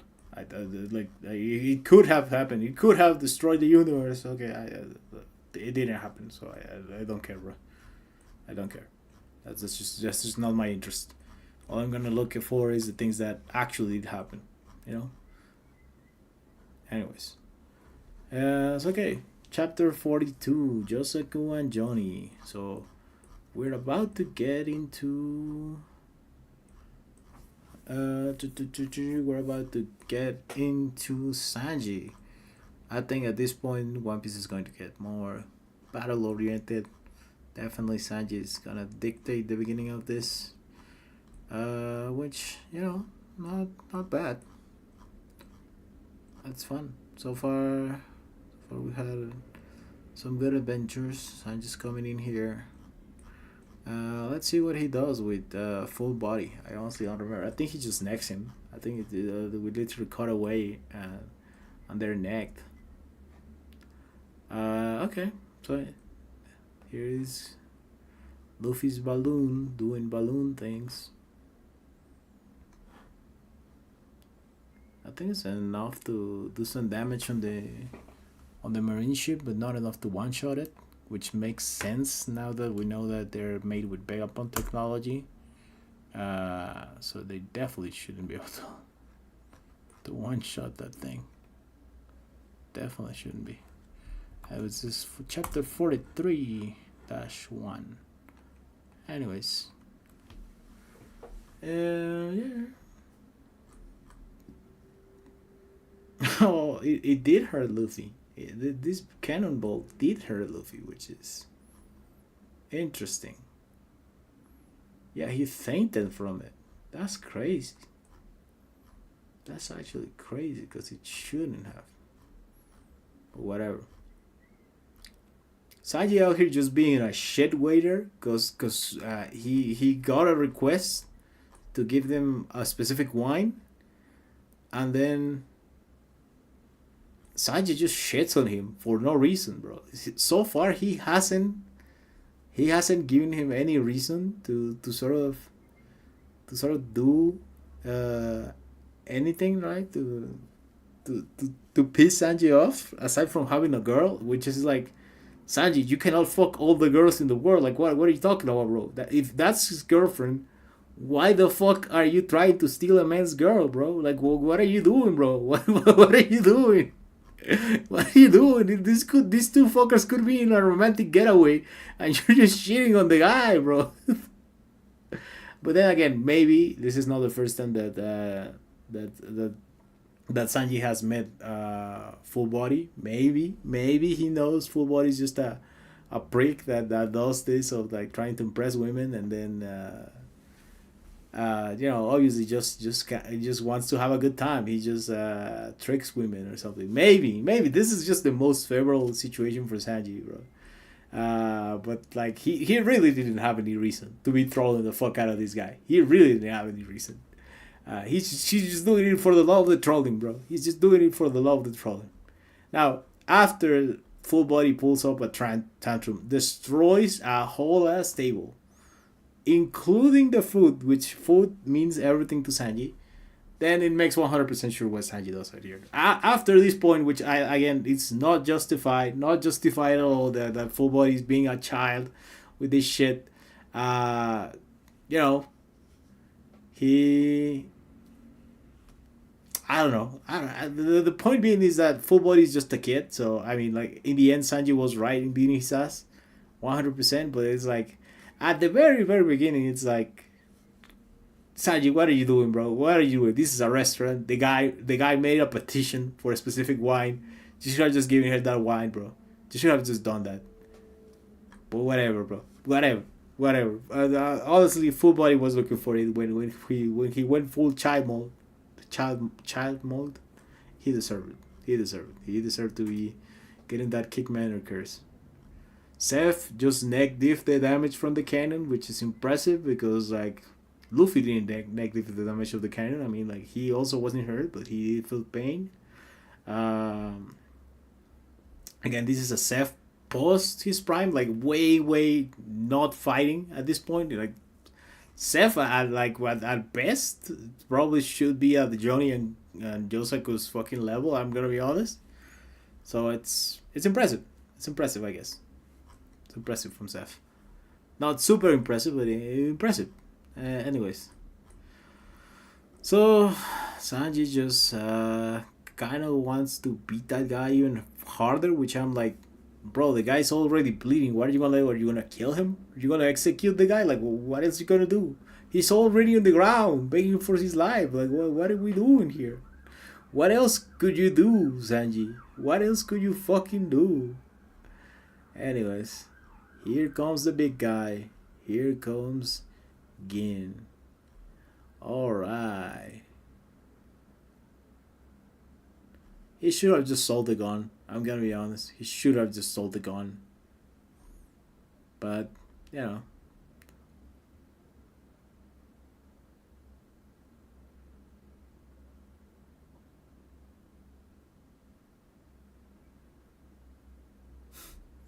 Game playing tough for no reason. Patty out here dealing with this rat, to be honest. Gene, you rat fuck. Come on, what are you doing, bro? What are you doing, you rat fuck? Anyways, so yeah, this is volume 6. Alright, volume 6 of One Piece. Let's go.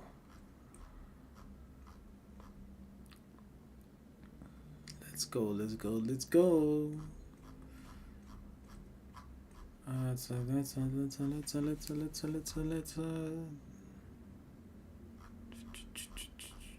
Clover. Krieger is a horrible person doing horrible things, right? Luffy's getting more in depth, right? Chapter 46, an uninvited guest. I'm pretty sure this is just Don Creek arriving. There's just nothing else going on here. See, at this point, Sanchez's gag is still kind of nice. It's just the womanizer gag, not the pervy gag.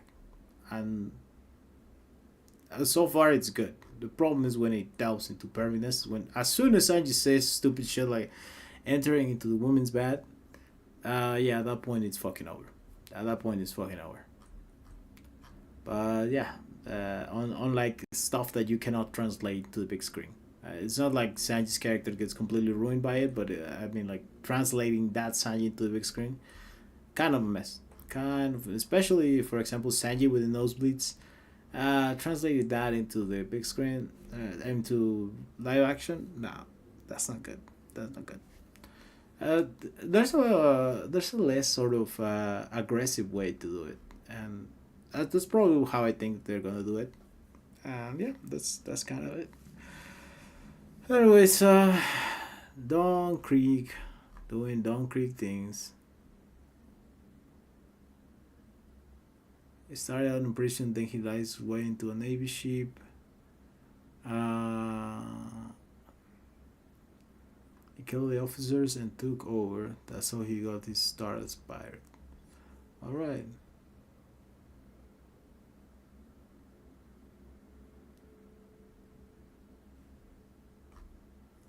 Yeah, Krieg is just sort of the definition of a pirate that does everything that he can except have will. This is kind of like Blackbeard. If Blackbeard didn't have a will, this is kind of like peak Blackbeard with a will will get you. It's what basically what Boggy dreams to become, right? Sort of like the king of the Eastern Sea, Don Creek, Don Boggy, right? But then ultimately, Boggy just well, Boggy just fails upward, I guess. Plus also, Boggy is less of a scumbag because he doesn't use fake navy ships or white flags. So no, this is sort of like a more extreme Boggy. Yeah, this is a more extreme Boggy that really doesn't have any honor whatsoever. Whereas Boggy kind of is like the most you can get and still be honorable in the sense that you don't hide the fact that you're a pirate. Like when you come to a town, people know that they're in trouble. Uh, Don Creek won't do that. Don Creek will come with a white flag or with a navy flag and just backstab everyone and kill them. So yeah, Don Creek is just horrible, horrible, horrible. But that's also kind of the mentality that someone like Blackbeard would have, for example. And Blackbeard, in fact, has done this tactic before when he joined the Shichibukai and then just betrayed him. Like outright betrayed him, not like Jinbei that sort of said like I'm not gonna follow that order, but outright betrayal. Yeah, that is something like, for example, that Don Krieg would pull off. If Don Krieg was invited to be part of the Shichibukai, he would pull the same thing. He would just use it to get more power and then betray them, and then don't give a damn. But yeah, that's kind of it. In Crocodiles and the Flamingos case, they're also betrayers. I'm gonna be honest, they're also sort of betrayers, but they certainly have standards and limits. Unlike Don Krieg, Don Krieg really is probably the guy with the least amount of limits, the least one of like I don't give a fuck. This is the guy who gives less of a fuck out there in the world. Number one, the give a fucker of the One Piece world. I'm gonna be honest, that's Don Krieg. He really just doesn't give a fuck. Okay, so this is the Meatball of Doom by Patty. It's really crazy how Patty has kind of maintained that iconicness. Like if I tell you, do you remember Patty from One Piece? You're probably gonna say yes, yes I do remember that guy.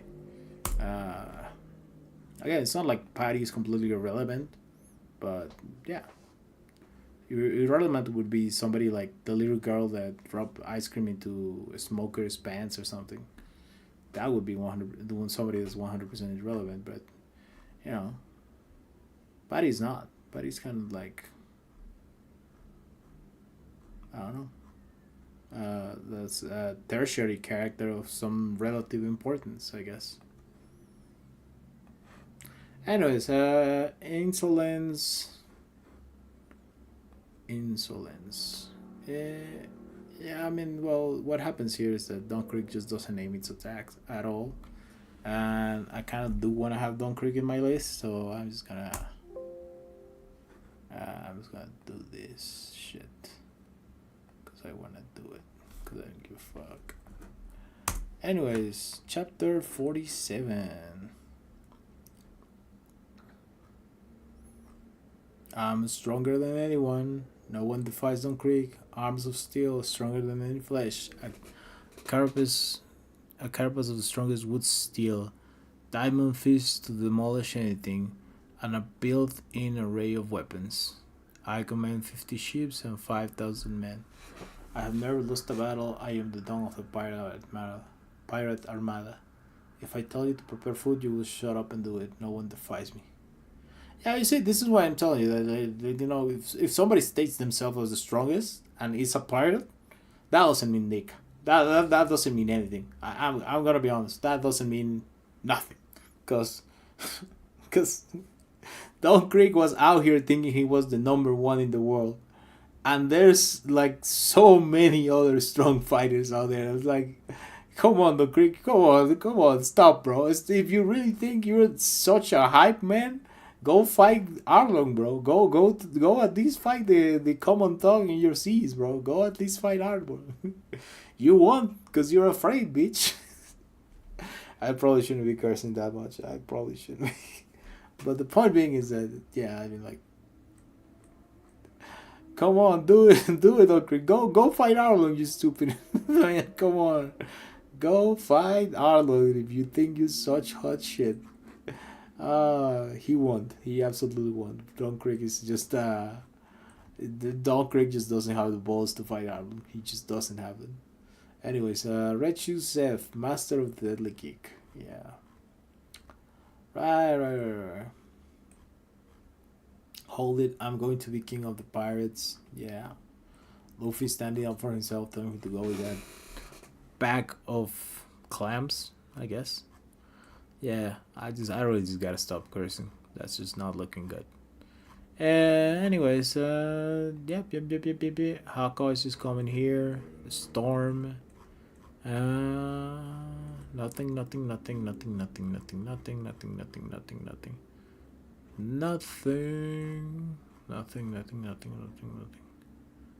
And here comes the big boy.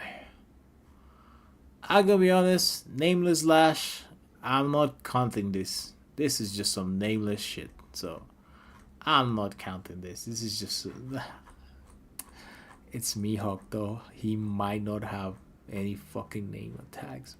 He might not. So I gotta do it. I don't want to do it, but I gotta. Plus, it's Mihawk, bro. He's like kind of important. I cannot just skip it. God damn it! I really don't want to do it. Well, whatever. Okay, yeah. So this is chapter 49. Mihawk comes into the scene. One shots the galleon, which I don't know, probably is about as big as the Sunny. Maybe a little bigger. Yeah, doesn't look that strong to be honest though. I mean, the Sunny Plus also is like made of special wood, so that doesn't matter. Here comes Sammy manipulating men. Totally fine, totally fine, totally fine, totally fine, totally fine, totally fine, totally fine, totally fine.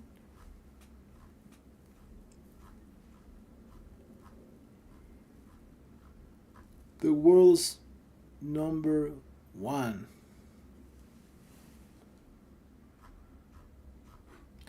The world's number one, Mihawk. Let's go. Alright, so Zoro. Alright. Zoro tries his best. His absolute best. It's not enough. It's not enough. It's not enough for anything. Goddamn. This is just crazy. Anyways, 51. Yeah.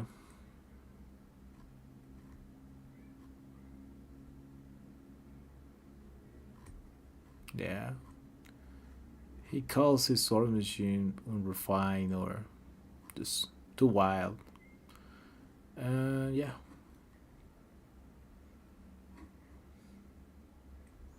Then he tries to use Tiger Hunt. That doesn't end up very well.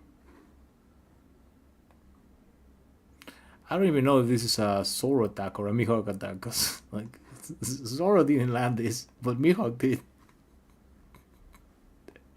I mean, I don't know. Probably as strong as anything Kawaii has. Probably outstats Kawaii by like a million or something. I don't know. I don't know.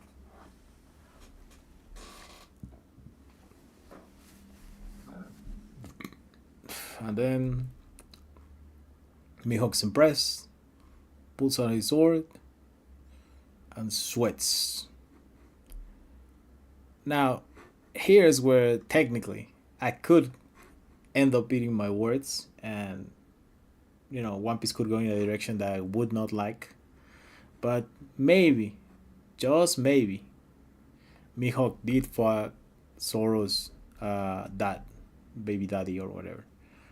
So if that's the case, this will explain why Mihawk's sweating, because he recognized Zoro. He recognized sort of like a similar swordsmanship in Zoro's dad, and that's why he was sweating. He was like impressed. He was like, "Oh, this is the heir to that person I killed the other day," and that person was strong.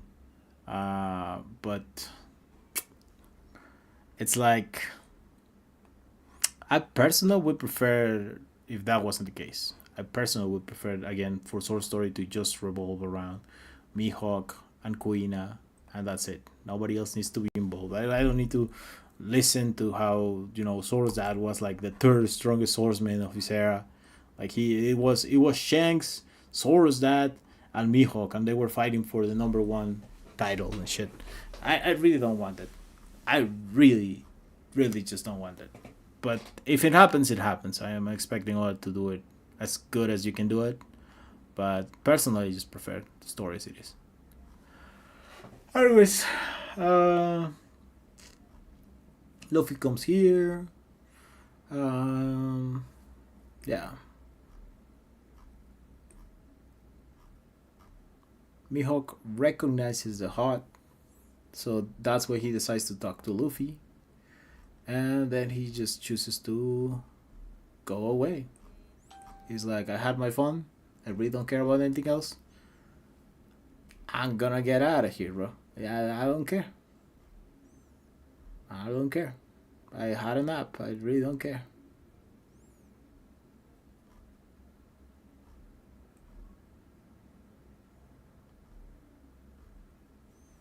I do not care. And then just me hug lips. Come on. Anyways, so that's chapter 52. Not much else happened. Chapter 53. Okay, mackerel head. Let's continue on with this story. Chapter 53. Okay, giant sight. It's just a crowd control move from when Luffy needed to still do crowd control. Well, I mean, he still has to from time to time. But to be honest, with Conquerors, he has to do less work than he used to do before, which is good, because honestly, Luffy really shouldn't be taken out further at this point, and it's like. But in One Piece, it's all about numbers. That's the truth. Like, people with power attract armies, create these huge armies, and yeah, I mean, it is a game of sort of attrition of like, if you got enough power, you can beat a guy that's like 100 times stronger than you, if you do gather enough of the power that you need, right? Like 1 million guys, all with Kairoseki bullets and Kairoseki, I mean sea stone cuffs and sea stone bullets, could potentially maybe land a lucky hit on Kizaru and end him. You know, would it actually happen?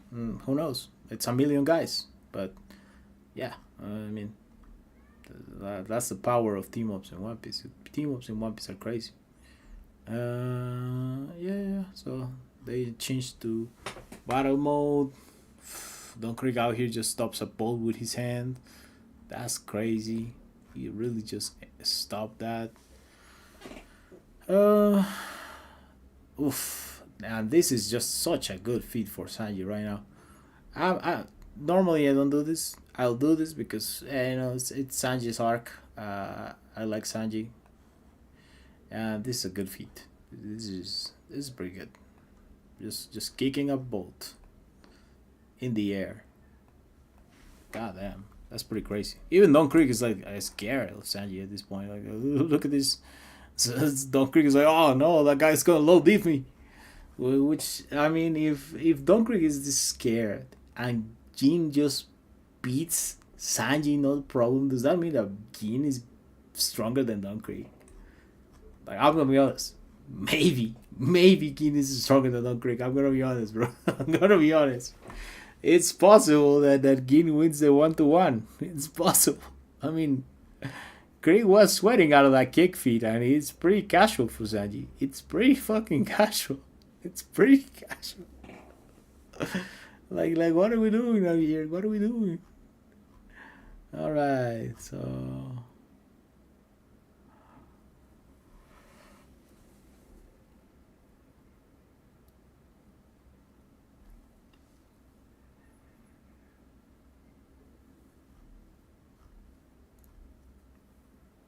here comes Pearl, the invincible Pearl. He's literally invincible, guys. I don't know what we're talking about here. Like he's invincible.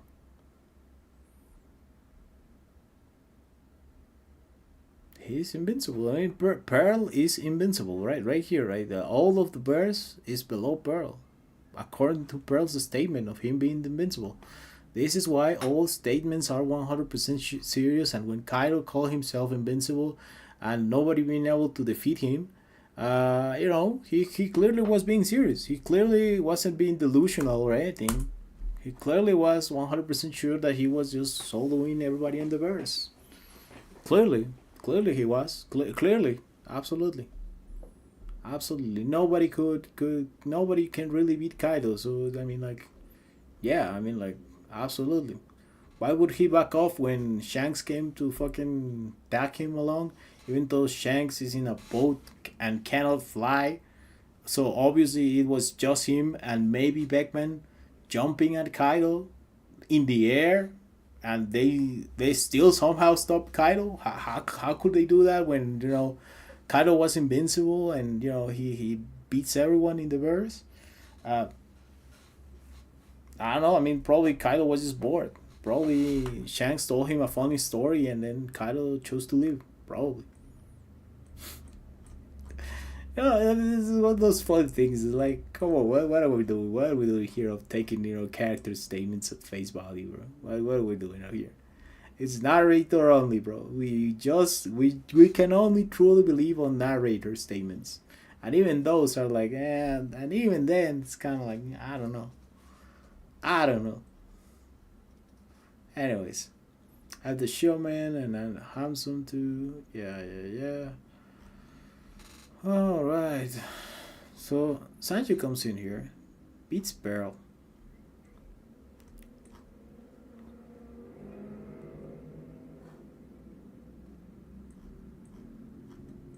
Let's see. Sanji comes in here. Oh, he uses the danger.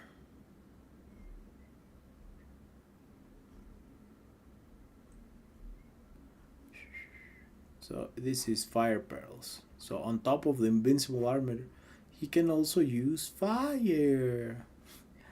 Now, seriously, like Pearl somehow is looking pretty neat out here. I gotta be honest. Uh, yeah, I gotta be honest. Pearl's looking pretty bad. He looks like, yeah, if you attack him head on, you're gonna not have a lot of success. But if you just catch him off guard, he's cooked. He's absolutely cooked. Anyways, so still no named attacks. Flaming Pearl surprise though, so that's something. And that's something right here.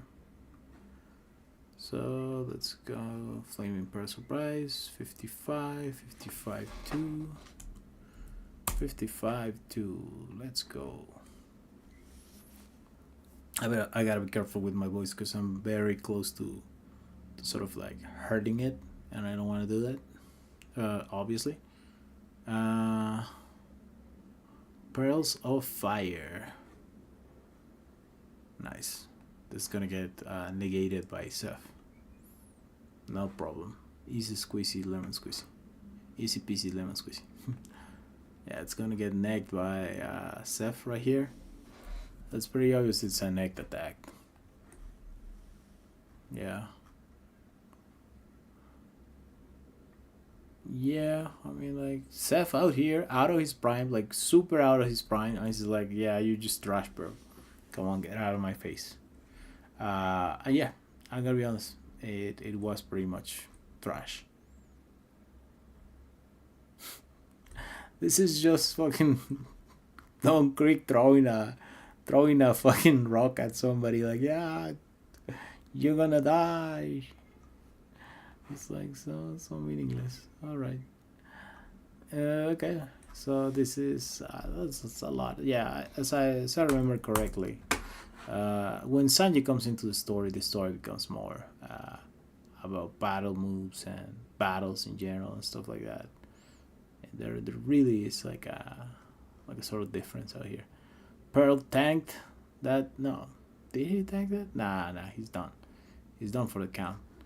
Gin took a hostage. Again, just showing that, Seth called Pearl a little joke. But for Gin, he's like, I cannot do anything. I really cannot do anything. I'm cooked. I'm cooked.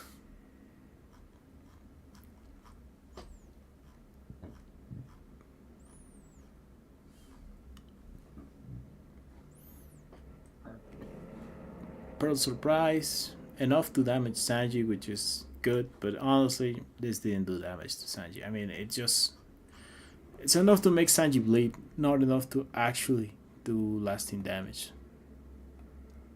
But I mean, it is something, I guess.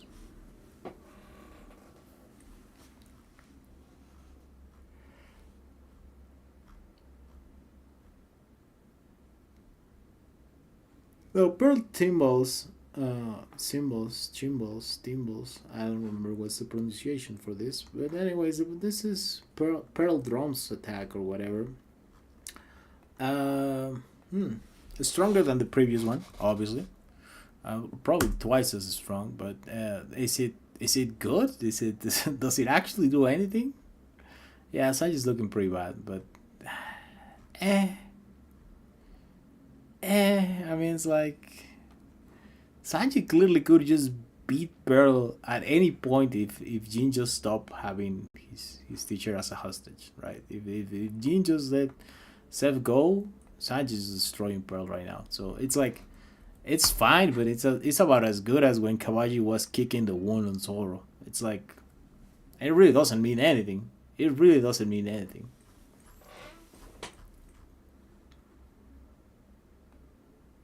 It really just doesn't mean anything. Anyways, chapter 57. If you have a dream. Yeah.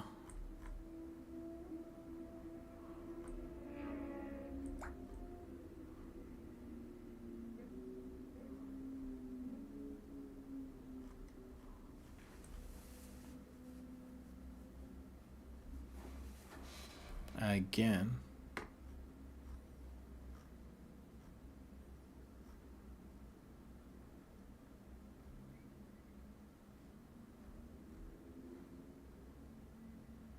Nice. This is when Seth meets Sanji.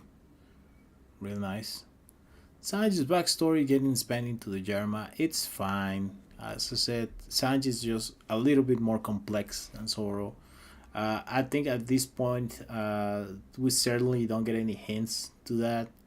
And, he could have just as easily been just a random kid. But it fits. I think overall it works. And yeah, I mean, knowing the two backstories that Sanji has now, I mean, it all fits. It all makes sense, and we end up with a really solid character at the end of it all. So it's just one one case of very very solid writing. I guess I don't really have too much to say about Sanji's backstory because I think it's perfect as it is. Honestly, the first backstory of Sanji, I think it's perfect as it is. I think it really didn't need anything else. In fact, it was my favorite backstory in One Piece, like altogether. From the original backstories of the Straw Hats, that was my favorite backstory. Um, I mean, I don't really have a lot to say because I think it's perfect and I think it's very understandable. But if I were to expand of it very quickly without getting into the second backstory, I would say that the lesson that it says that ultimately humans cannot eat gold. Like humans have to eat food. Food is the gift of the gods. Food is what keeps you on this earth.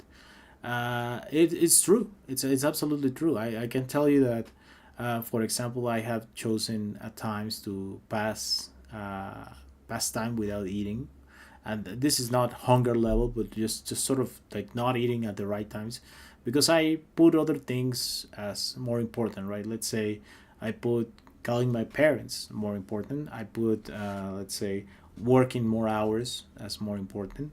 Delivering something on time, hanging out with friends as more important, and I don't put that much of a priority onto eating food all the time because we live in a current time in which well, for example, if you have access to the internet right now, I assume that you also have access to food, like a secure access to food. Maybe you don't have the money to eat all the time. Maybe at some point you have starved. But what I mean to say with the fact that there's access to food all the time is that there is food at all. There is food at the supermarket. There is food out in the trees, stuff like that. At various point in human time, there was just actual scarcity in which there was no food. There was nobody to steal it from. There just wasn't any. You would just starve, and it's just really, really a good message. I guess it's a solid message in which the really important thing is something that we don't appreciate when we have plenty of it. It applies to food, but it also applies to other things in life. But in food's case, it's also very real in the sense that, again, if you think of food and water, if you ever pass time without food and water, you will understand that a lot of things suddenly don't matter, right? Let's say that you're feeling bad about your girl breaking up with you, or your guy breaking up with you, or let's say that you're feeling bad because you're doing bad at job, right? And it makes sense that you feel bad because you have access to food. Because if under any other situation you didn't have access to food, you wouldn't be thinking, you wouldn't be worrying at all about stuff like that. You wouldn't be worrying about stuff as let's say your legacy. You wouldn't be worrying about stuff like if you're doing the things that you want to do, or if you're with the person that you want to be. You would just focus on surviving. And it's so real, it's so raw. I think it's such a good backstory. As I said, for a long time, my favorite backstory in One Piece altogether. I think currently I prefer Lost. I think that's my number one right now. Uh, but yeah, I mean, like, solid story. For a while, I was just even with the mentality of I have to eat all the food that I ever get, because if not, I will disappoint like Sanji and Seth by not living up to that, eating all the food that I have all the time. I did try to sort of like at some points, because you do not control how much food you get, especially if, let's say for example, for a party that you make for your friends. There's gonna be spoilage of food, right? And during those times, I was like, I have to eat it. I have to eat it. Even if I no longer want food, I have to eat it. Uh, Sometimes it happens, unfortunately, that food spoils. You can do things such as, freezing it so it lasts longer, or you can do other things like donating the food. Yeah, if you know a friend or someone that can take the food from you and eat it, in case that you, I don't know, have a trip, or again, you're just not gonna eat it. Let's say that you have a food restriction and you can no longer eat it for a while. Um, so yeah, there's ways to avoid spoiling as much food as possible. Also being in general good with your finances and picking what you're gonna eat and being sure of what you're gonna eat. But the main thing I'm trying to say here is that ultimately, it is a good message. It is a message that was so impactful that I tried to live up to it to the letter. Currently, I don't live up to it to the letter. I think that sometimes I have my days in which I do spoil food, which is bad, and I try to avoid it as much as possible. But the message does stick with you, and it also gives you perspective on what's really important in life, right? Uh, and yeah, that's it. Well, one last thing, just one last thing. Uh, a very good analogy for food would be time, in the sense that time is something that you're not gonna get back. And when you have time, maybe you have different priorities. For example, let's say you want to do skydiving, like your dream is to one day do skydiving, right? But because you think that you should focus on your career right now, or you should focus on your studies, or you should focus on whatever else, um, you then decide to not do skydiving, to wait until the time is right. And the thing here is that sometimes the time cannot be right, or will never be right, and you could end up just never doing it. It could be something that you want to do, but you never do.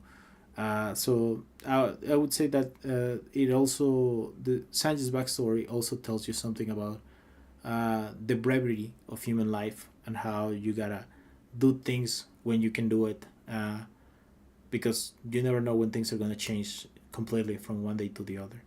And yeah, that's it.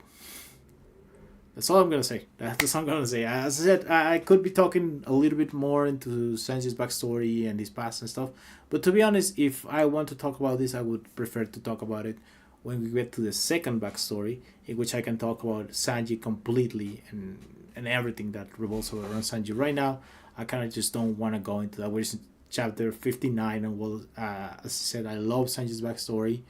Um, we're not gonna do that, guys. We're not doing this right now. Maybe next session. I don't fucking know.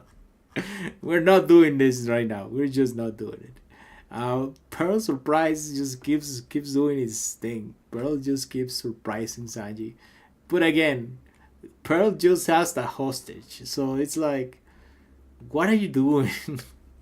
What are you doing talking shit when you have a hostage? It's like, this is just some crazy stuff. Like all of these feats are like kind of irrelevant if we really think about it. Because like Sanji is just walking them off, and on top of that, they have a hostage. It's like, it doesn't matter. Nothing matters. Anyways, so oof. Now this is crazy. Battle axe. Gone gone battle axe. That's pretty good. That's pretty good. Gone gone battle axe. Yay.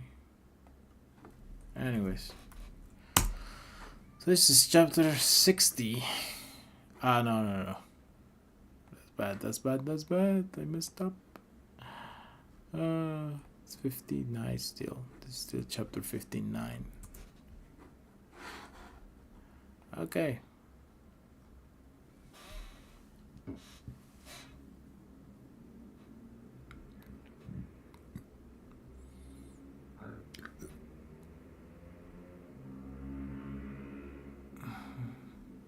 Luffy chooses to sink the ship.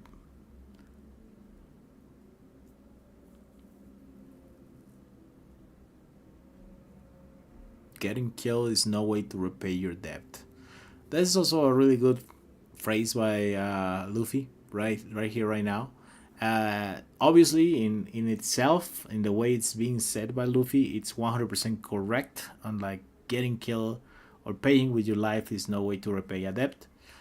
In general, this is just good advice in general as it is about the preciousness of life. But you could also just expand it a little bit more on like you don't pay a life debt by doing some grandiose thing or by trying to get back that debt, right? They're trying to save him back or something like that. In a healthy relationship, when you don't have a life debt to a toxic person that wants you to be his slave or something like that, the real way to repay your debt is by living your life.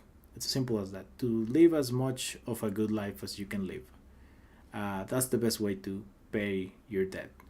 And living a good life can mean things such as, for example, just doing what you want. Just try to be happy.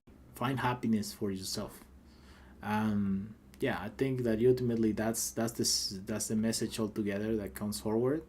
And yeah, it's a good message. It's a really good message for the people out there that maybe telling themselves that they cannot do some things because they have a debt with someone. Let's say a family man, a family person, a family individual, whoever, right? Uh, a debt with family, a debt with teachers, a debt with I don't know, with a friend, stuff like that.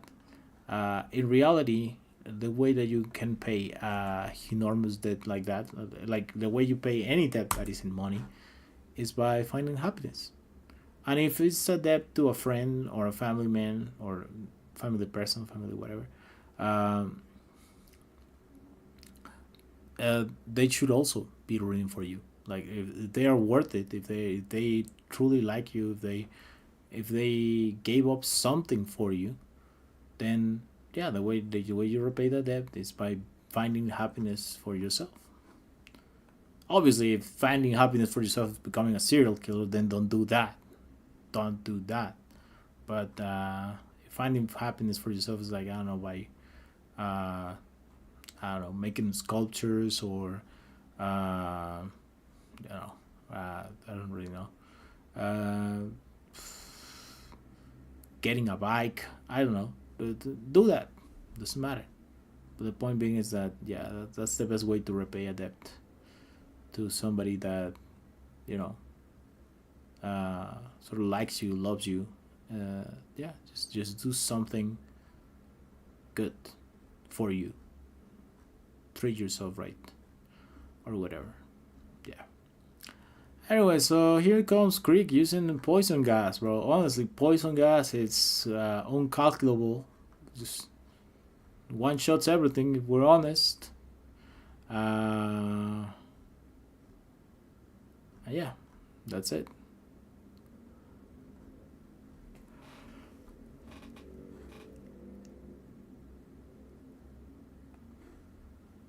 He's on Creek also lying his ass off, telling the opponent something when it's in fact another thing.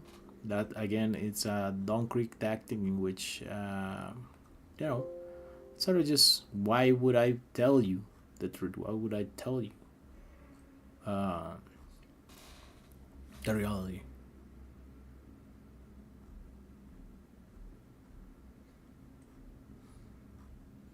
Yeah. Sanji's gonna fight Gin, and unfortunately, Sanji just doesn't compare to Gin. Unfortunately, while he was certainly more than capable of one-shotting Pearl, he just doesn't compare to Gin. Now, let's be honest. Could Gin have beaten Arlen? Nah, I don't think so. I mean, I think he beats probably all the fishmen and Hachi and Kurobi, but that's it. I don't think he beats Arlong.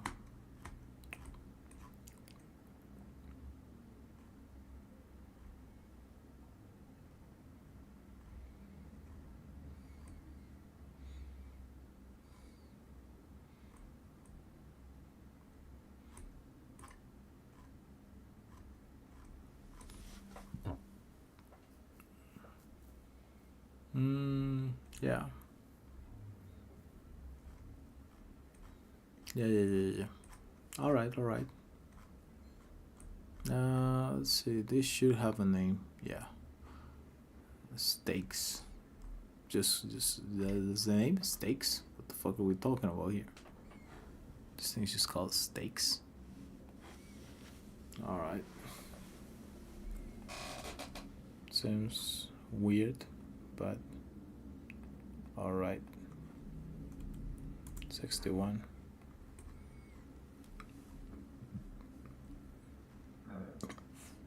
All right. All right. All right. All right.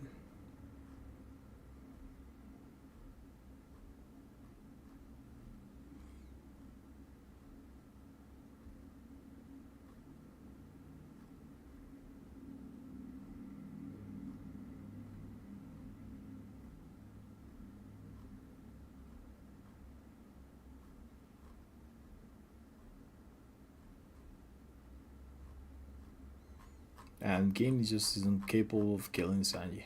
That's fun. Okay, so I definitely do need to sort of like grab that attack because that's the only attack of Gin that actually mattered. Everything else is just grabs, and yeah, that means again almost two shot at Sanji. By the way, which is again it's one of those crazy things in One Piece. It's like why the fuck was Gin so strong, bro? Who the fuck? Who the fuck? Honestly, it seems like Gin just sold Don Creek, bro. It seems like Gin just sold those Don Creek. It's like Don Creek better fucking put that. I keep cursing. I really need to stop. Don Creek better put that gas max on as soon as he's fighting Gin, because if not, he's getting low diff. I swear to God. I swear to God, if Don Creek was sweating from Sanji, kicking a ship, and then on top of it, you know, Gin just low diff Sanji. Wow. Absolutely wow. Okay. So, uh, this is just, this is just fun, I guess. I guess.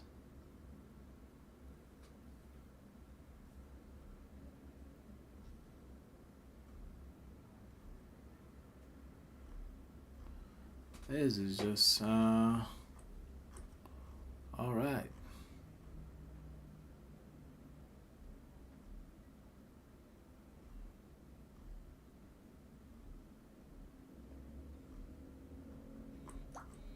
Here comes deadly poison bomb gas. HM5. Let's go. The strongest attack in One Piece until probably Crocodile comes in with Shambles or something. I'm gonna be honest. No, not Shambles, Sables, I guess. Sables, I think it's like the fucking name of that thing. Yeah. So. I really need to stop cursing, I swear. I just keep cursing. I just keep cursing, I just have foul mouth.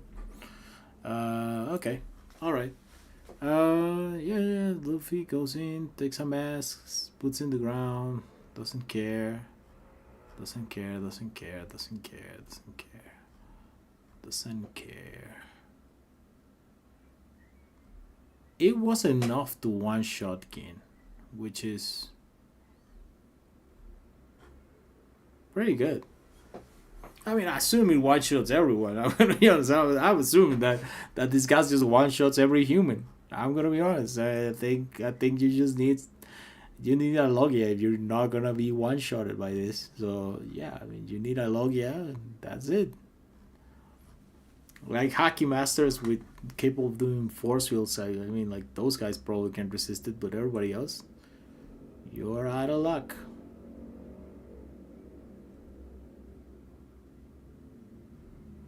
He was confident on Gin dying in an hour, which is I'm not even sure how Gin survived that. Technically, we didn't know if Gin was gonna survive that. Yeah, that's true. Technically, we didn't know. He's got guts.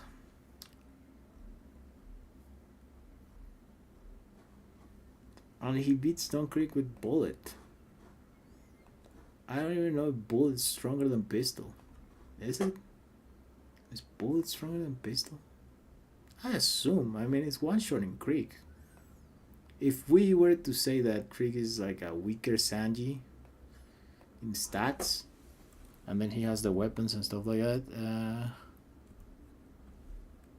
like that's still one shotting a weaker Sanji. That's still pretty good. I mean, like that certainly should be better than Kuro. So yeah, I mean, like plus also, I mean, like he has armor. He has a lot of armor going out here. That thing is made of wood steel, I think. So yeah.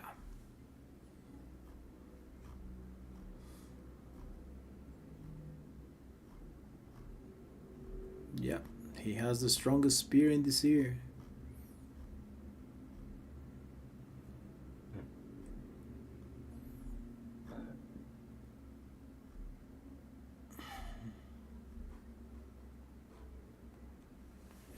Yeah. Okay. He keeps getting back up. He keeps beating him. Then okay, so Luffy gets the battle spear. Okay, that's the battle spear.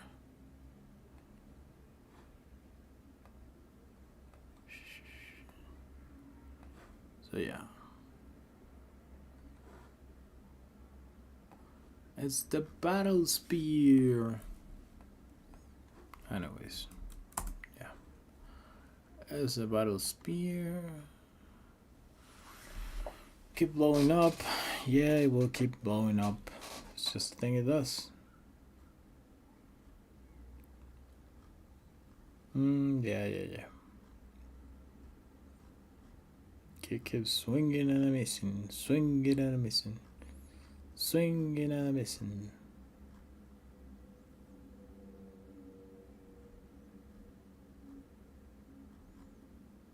All right, I'm gonna grab this one because this one's just better. I mean, it's enough to damage Luffy. I'm gonna be honest, but it's not enough to kill him or anything. So it's like whatever. It really doesn't matter. Anyways, Luffy somehow tanks that, and then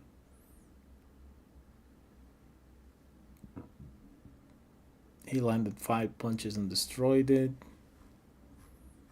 It's good enough. And then prepared.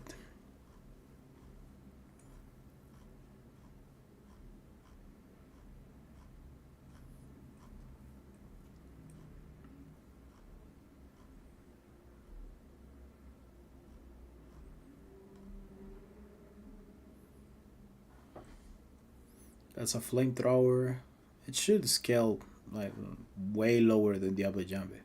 Way lower. I mean, like, this is not gonna be enough to do anything. To be honest, I don't even know how you scale this. But yeah, it's like it's something, I guess.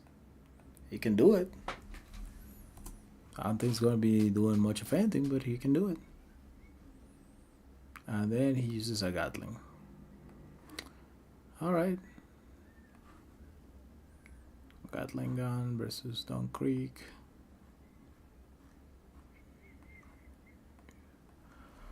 I mean, good on Don Creek because I don't think this one shot him or anything.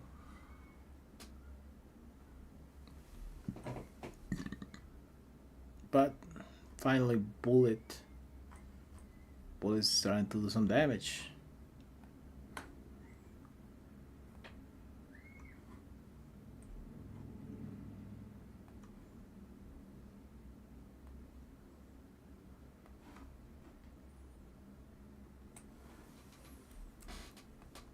Still not the final attack, and to be honest, I really don't know if it's enough to do damage. I mean, or if it's doing any lasting damage. I'm tempted to say no.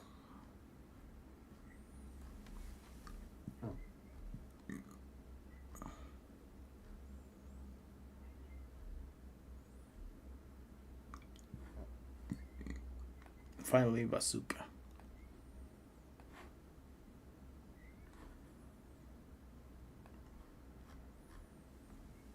Yeah, I mean, pretty impressive from Luffy just ignoring. I then a second bazooka to end it all up. And he's cocky. He knows it's over. He knows the armor won't resist this. That's good. Yeah, definitely Don Creek skills higher than Kuro. Definitely.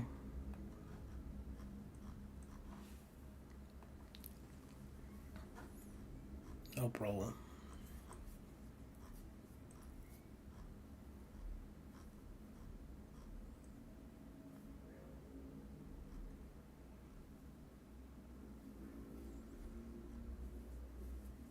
But he didn't faint. He didn't faint and he just drops him in the net. Which actually, trapping him in the net did work against Luffy up until. What was it again? Up until. Whiskey Pick. Right. Up until Whiskey Pick. This was a good way to deal with Luffy. Trapping in the net. If it's Kairoseki, even better.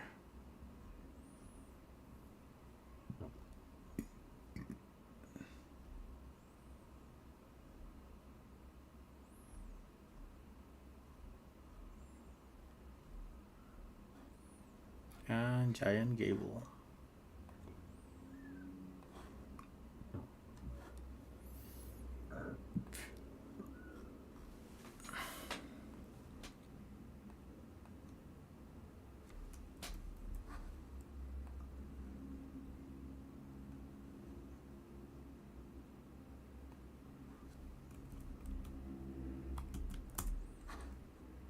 Yeah, chapter 66.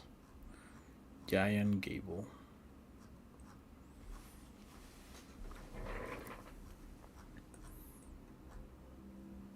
He still came alive, bro. He needed to be beaten by Gen. That's pretty good.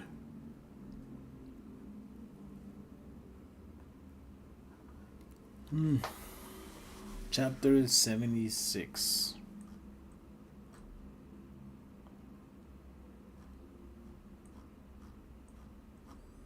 And he survived. He actually survived the MH5 poison. That's pretty crazy. It's pretty crazy that he survived it. Anyways, chapter 68, the fourth person, which is Sanji.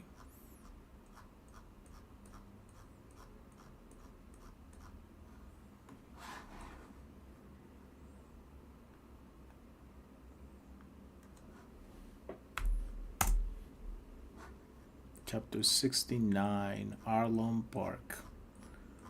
Let's go.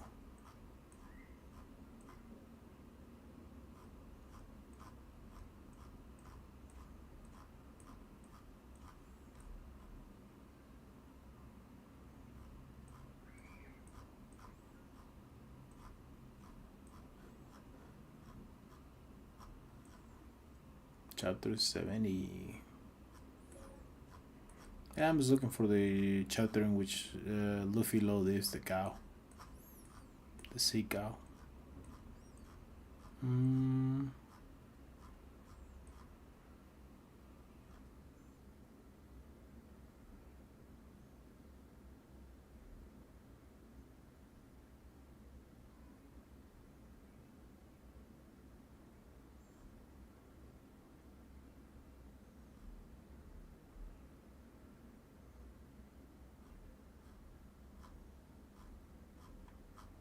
logical. Telling it like it is. But still not getting the sea cow chapter. It's probably the longest Luffy hasn't appeared in the story. Like 2 chapters something.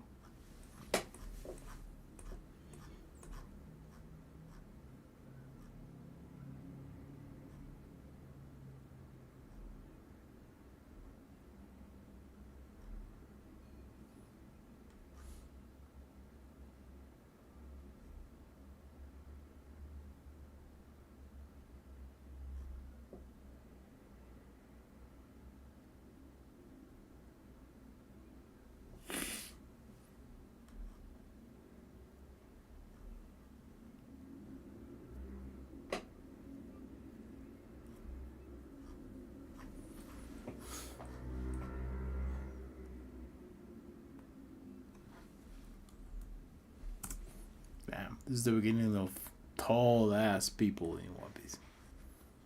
I mean, it technically is Don Creek the one that. No, it technically begins with Axe and Morgan. I'm stupid. Axe and Morgan is the first one.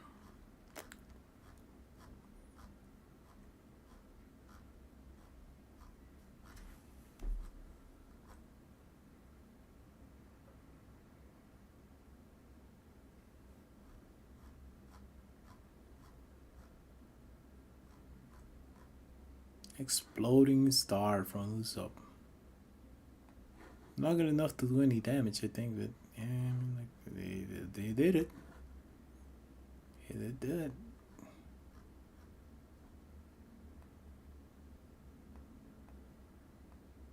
That's what I love about One Piece. Not every chapter needs fighting or punches to be thrown and stuff like that. In fact, for a large chunk of chapters, you won't see action. It's crazy.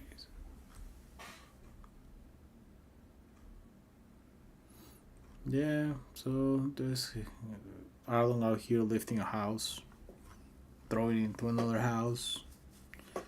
Yeah, this is just already reaching, the level of AP of the Buggy Bomb, which is not good for Buggy. I'm gonna be honest.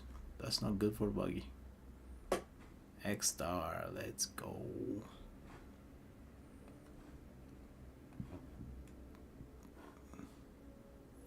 It's just an egg on the face, bro. It literally doesn't do any damage. It's an egg on the face.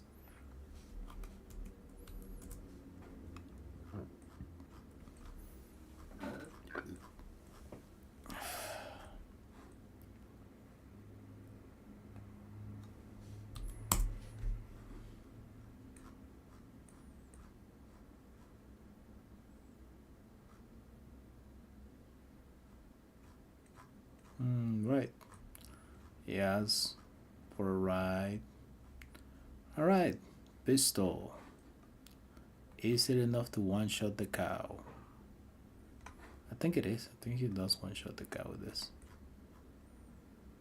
I think he just fucking GG's it and then gets out.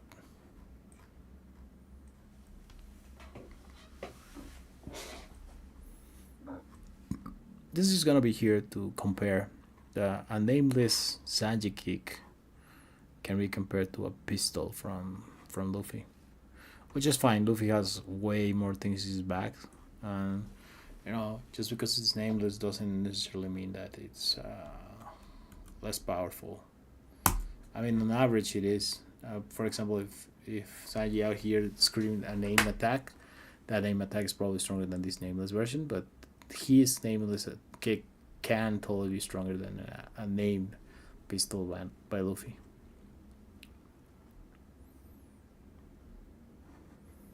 And here's the first one, Collier Coup.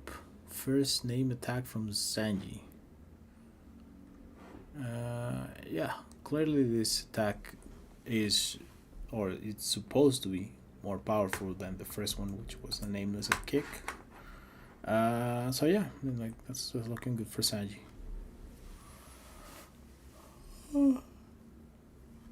Send him back into the ocean. And everybody else is just crying that Zoro killed all his friends or something. Yeah. Chapter 74. Let's see if we're gonna get there to 100. I have 20 minutes. Let's see if we can do it. Yeah. Let's see if we can do it. I mean, luckily, I think that in the backstory, there's not gonna be anything, which is good for me. Uh, oh, wow. Usopp looks real clean in this picture, huh? This is a handsome Usopp out here. Handsome Usopp out here. Wow. I'm actually impressed. He looks really handsome on that angle. Anyways, 74, chapter 74. Usopp uses a smoke bomb. He tries to get away. He gets killed, quote unquote, by Nami. Nami just says fuck it and leaves. Chapter 75 of Maps and Fishmen. Nothing else is probably gonna happen here. I'm gonna be honest. Yeah, probably nothing's gonna happen. Alright. And now we'll go with 76. Sleep. Right. Here, by the way, chapter 76 is the beginning of the Zoro and Sanji rivalry. And to be honest, it all began on some misunderstanding stuff. Because Sanji thinks that Zoro is actually gonna hurt Nami here. What he doesn't know is that Zoro is not really gonna hurt her, because he knows that Nami is just not evil, not really. She had the chance to just let him die, just like through 2 or 3 hours ago, and she didn't. She in fact saved his life. She risked her position with the fishermen pirates by saving Zoro's life. But he does communicate this way. He kind of screams out loud and demands stuff. And when you don't do it, he goes into distractionary behavior, which Sanji doesn't know that he does that shit. Sanji just doesn't know that he does that shit, and he ultimately believes that he's actually going to hurt Nami, when in fact he's just going to put in some bravado to get her to spill the beans, because that's just what he does with everybody. And Sanji's just not allowing that, because again he comes from being homeschooled by Seth. With Seth, as good as Seth is also a moron in a lot of things. So yeah, I mean this is the beginning of rivalry, and it all began because Sanji just didn't understand Zoro, and then Zoro just I mean Zoro would have probably always be kind of pissy with Sanji's way of living and stuff like that, because it's not Luffy's. Like the only person Zoro doesn't complain almost ever about how they live is Luffy. So Zoro is just such a sort of high standards person that the only person he never complains about is Luffy, and maybe Robin, right? And then for everybody else, he's like, you're a dumbass for doing this, or like shut your nonsense and stuff like that. He just says that a lot, because that's the way Zoro is. Anyways, it makes sense. It makes sense that the rivalry begins from this. We're not gonna touch this really that much until Little Garden, but right here, Oda was just setting it all up and sort of getting people ready. Like Sanji is a monster of strength, He is comparable to Luffy and Zoro. So then this dynamic begins between them in which they disagree on how to do things. Specifically, Zoro and Sanji disagree because Sanji cannot disagree too much with Luffy. That would make Luffy look bad.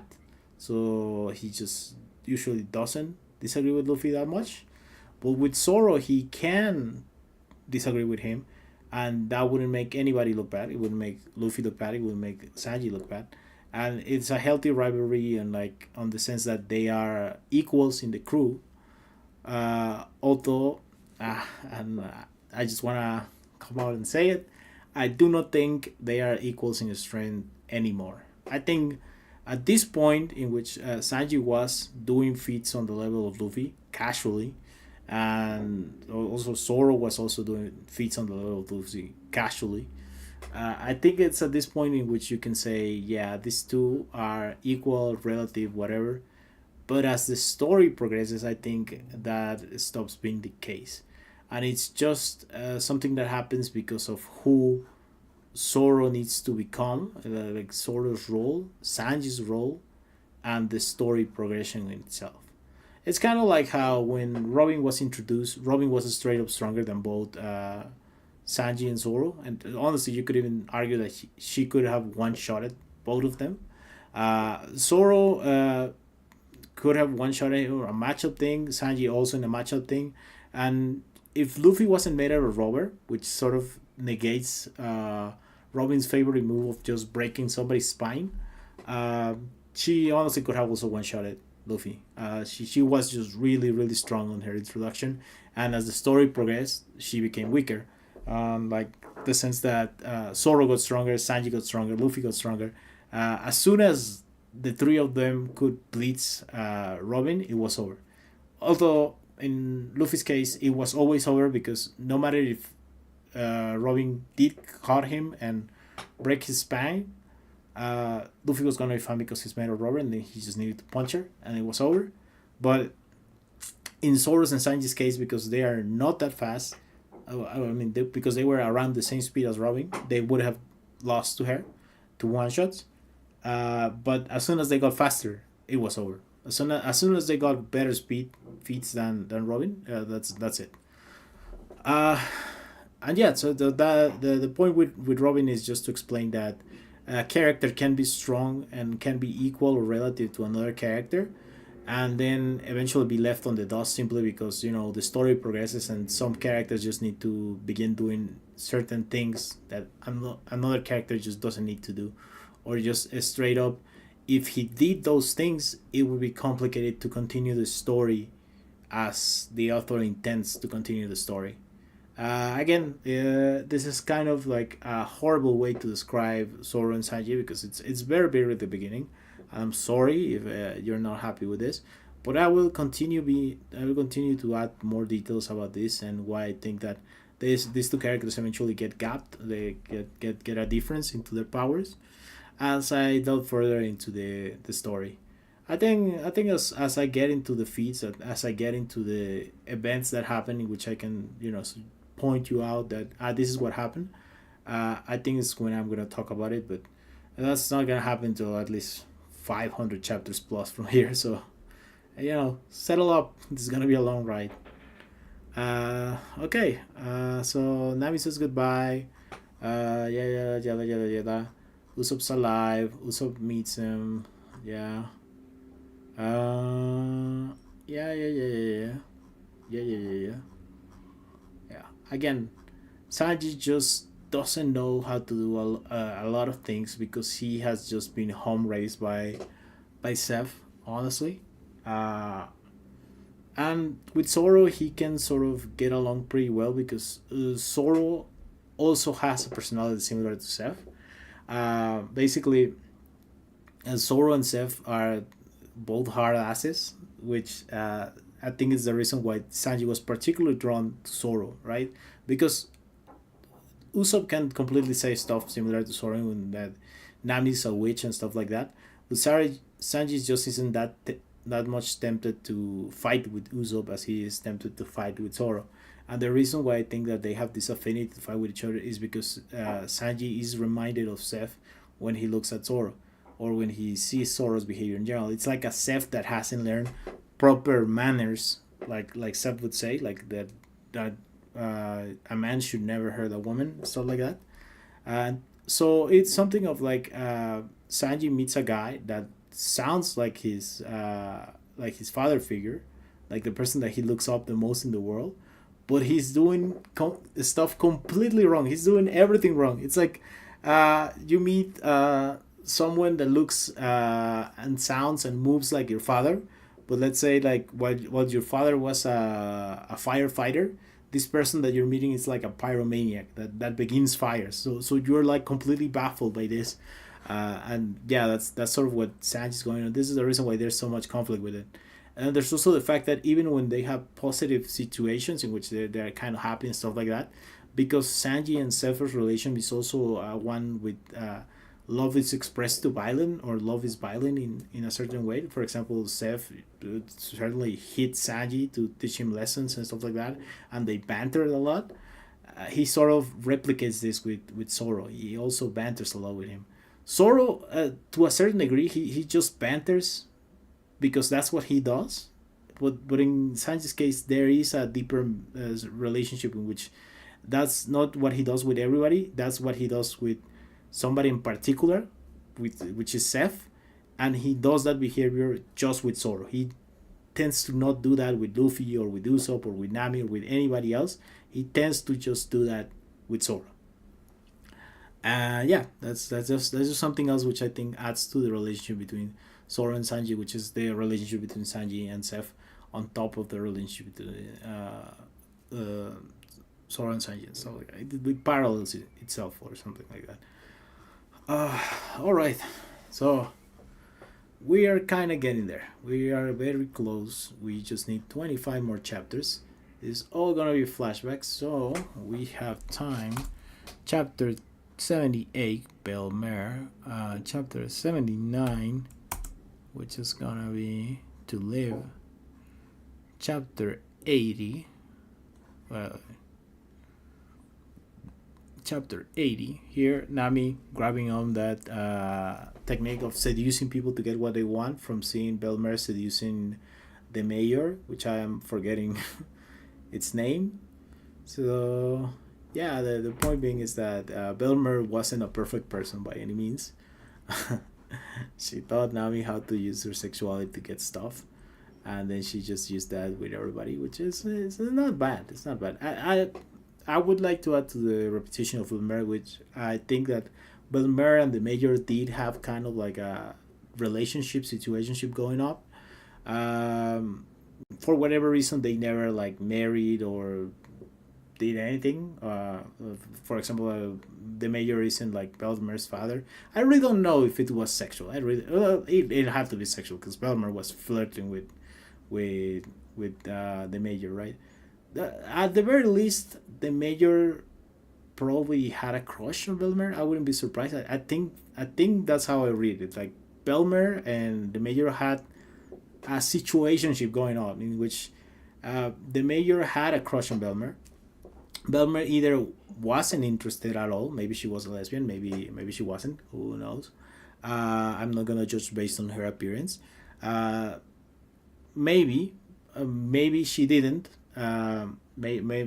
But the point being is that they did have an understanding. I do not think that Belmer was seducing every random person out in the streets. I think she was just sort of seducing the mayor from time to time, or flirting with the mayor from time to time. I think it was just that. Uh, but yeah, that's kind of it. Uh, yeah, I just think it's fine because ultimately it's something of like I don't think Belmer did anything wrong by flirting with the mayor, but unintentionally she taught a lesson to Nami about using their hair using her what am I looking for? I really don't want to use female, so let's say using her feminine attributes to sort of manipulate men. She taught her that unintentionally. I believe again that uh, she just had a situation, a special situation with the major, but Um, Again, it was something like she wouldn't do it with anybody, but Nami didn't know that. Nami just learned the lesson of how do I manipulate people, which is fine. Again, it's fine. It helped her survive in the sea because honestly, the sea is a cruel place. Honestly, if Nami wasn't using every single drink that she could use, if she wasn't this good at manipulating people, at robbing people, at fucking defending herself and everything, she would have died. She would have 100% died. Getting 100 million belly seems easy. It's not. It's super super super hard, especially in the East Blue, where there's no pirates to sort of like really hunt down and get money on. So yeah, I mean that wasn't a simple thing. Anyways, here comes the Arlon Park 5, Arlon Park 4, and they're about to wreck these people up.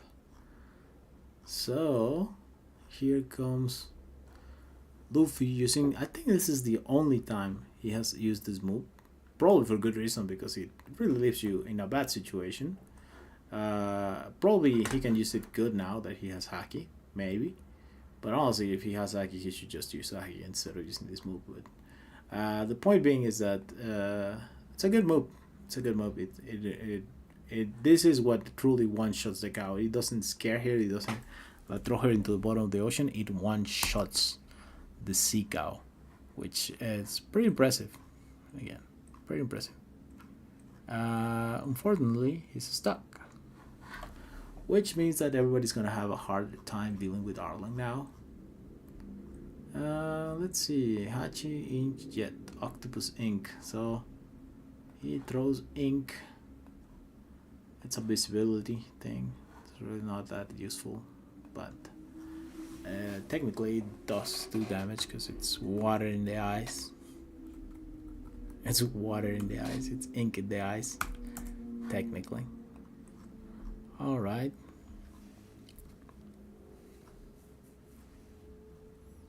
Injet on the rocks. Again, not gonna do anything to Luffy because he's made of rubber. But I'm pretty sure that he would have done something to Sanji and Zoro if he landed. Not like it's gonna land because it's super slow. Oh, in fact, Sanji nexted. Forget about it. Sanji just nexts this.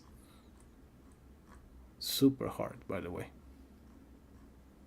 Sanji just nexts this thing so hard.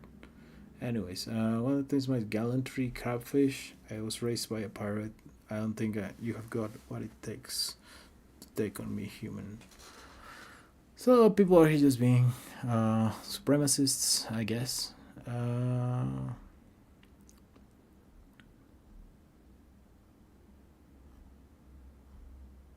Yeah. So Zoro out here decided to fight the battle with just one sword. Again, bad idea. Bad idea, bad idea. He should have gotten a sword. He didn't, but okay. That's Zoro being a dumbass, I guess. Which again, it's on brand. This is 83-3. Let's go. Arlong looking menacing and scary.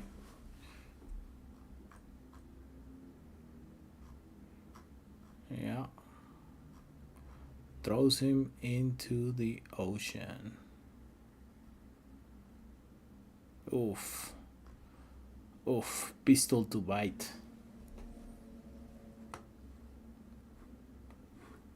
I don't even know what to classify this whole mess, but I'll come up with something.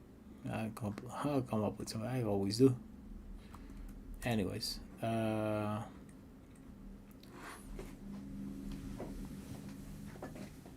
okay.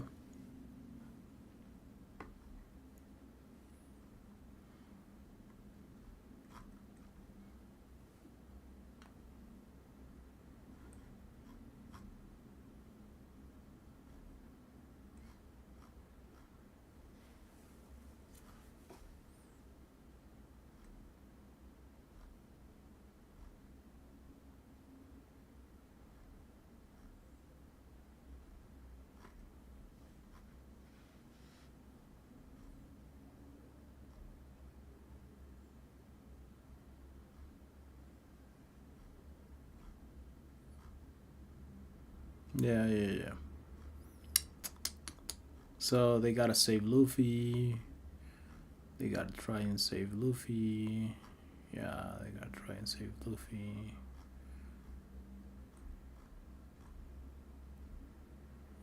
This is just Sanji getting hit by a nameless attack.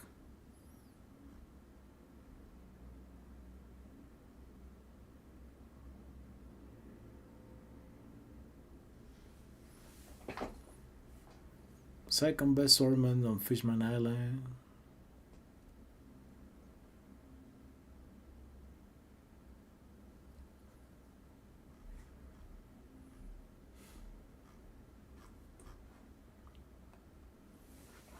Okay, alright, so let's see. Three sword style versus six sword style. He gets the swords.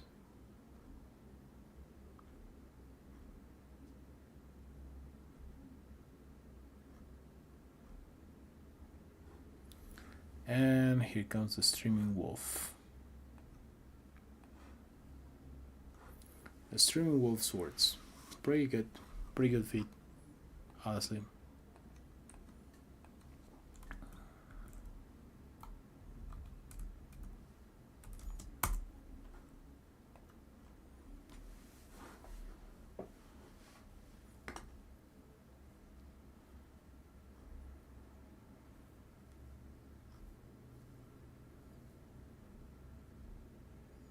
Yeah, yeah, yeah.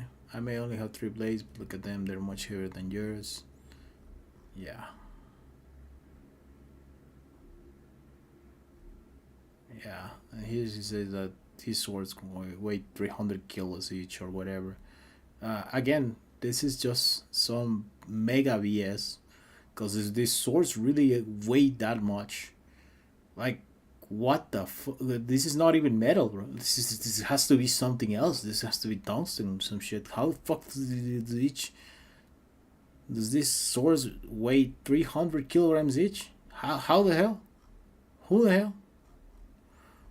In fact, I gotta check this out. Average sword weight, I guess. I guess. I mean, I was like, what the fuck? So yeah, the average longsword is like 3 to 5 pounds. Um, so yeah, I mean, it's like, what are we talking about here? Let's find a big sword and see how much it weighs. Cause like, god damn, it's like if it goes 600 kilos, this shit is not metal. That shit is something else. Anyways, let's try to see. Okay, let's go with 3,500 grams, which would be 3.5 kilograms. Again, if those things, and this is a longsword, right? So if those things weigh 100 times over that, or let's say it's not 100 times over, it's like, I don't know, 80 times over it or something. Uh, that's a lot. That's a lot. That's not metal. That's a some special metal that's heavier than regular metal, and obviously then that, it probably should be better if it's 100. If it's so heavy, it should be even better than regular ass metal. Because like, why are you carrying heavier swords? It doesn't matter. It doesn't matter.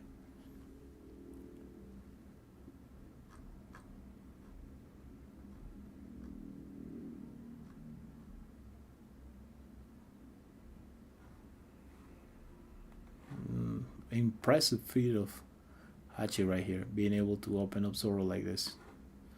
That's impressive. As far as I know, I mean, like, obviously he's hurt, but he really wasn't complaining about being hurt right before the attack. So it's like, yeah,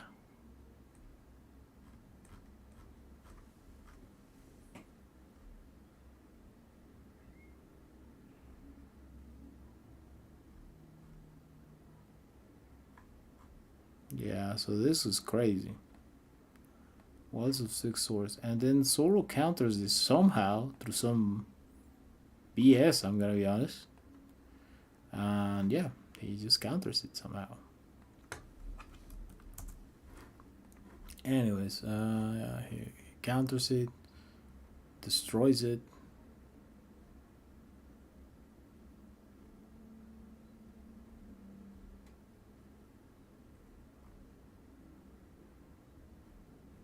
And here is just Zoro glazing himself. It's the first time I have seen Zoro glazing himself, which is stupid, but alright. Yeah, so this is an onigiri attack. It's probably stronger than the one he used against Mihawk. Probably, but unconfirmed.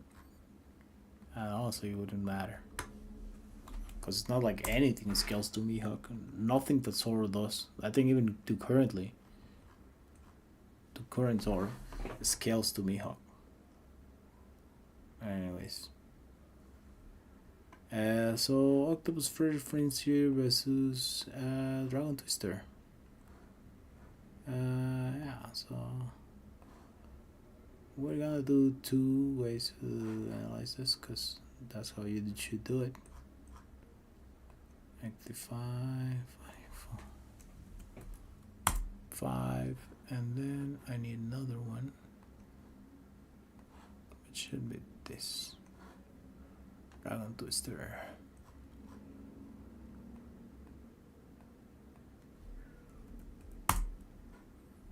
$95 6. Yeah. And yeah, Zoro's down.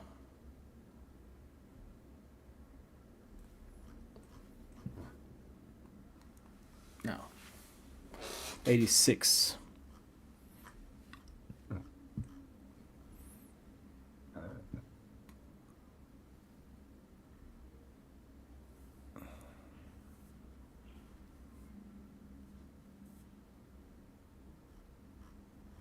Yeah. So let's pay attention to this because Sanji jumps into the water, right?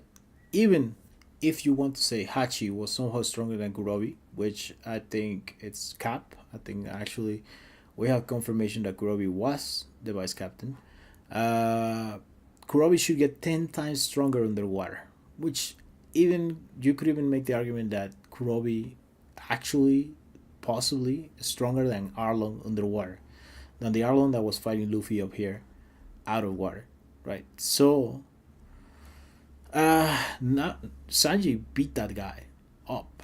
Uh, so impressive for Sanji. I'm gonna be honest. Then no, then again, I think he just was fucking around, right? Let me just see. Let's have it. Kurobi should be way stronger in the water. Is what I'm trying to tell you. Kurobi should be way stronger in the water. Uh, Sanji not dying to that is impressive. But let me just be sure on how the fight went down. Uh, yeah, because like here is okay, 10 times stronger underwater. In fact, it's even Fishman Karate. So again, Sanji's just doing some great performance out here underwater. Everything Sanji does out here underwater, amazing, really amazing feats. Yeah, everything and anything that happens underwater, really good for Sanji. Really good for him scaling and being like a beast and stuff like that. Yeah. So 86-3. Yeah, I mean, probably Sanji is the most durable out of the monster trio. Uh, like if we use the 10 time boost that Fishman should get underwater. So yeah, I've been like, this actually scales Gin back pretty hard, which is like, goddamn.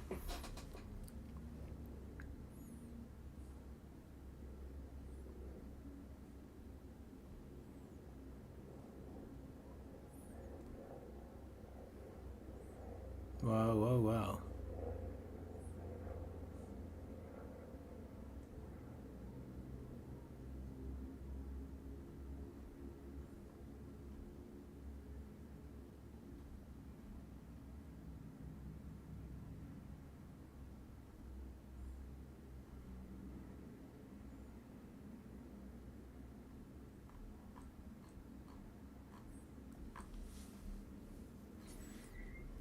This is a change pressure attack. It's not even named, but it's probably the thing that did the most damage to Sanji. Probably change of pressure attack, which again, good for Groby. Excellent for Sanji on tanking this somehow. Uh, this is just blowing air into the gale, so I'm not gonna count that. Yeah, so they decide to fight on land. The boost came down, and it's enough so that Sanji can just beat him up, which is good. It makes sense. It's like a 10 times boost underwater. I mean, like, it makes sense that Kurobe is just no longer able to compete at all.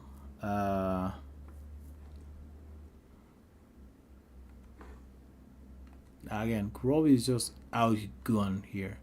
Completely outgunned. It really just doesn't have anything else.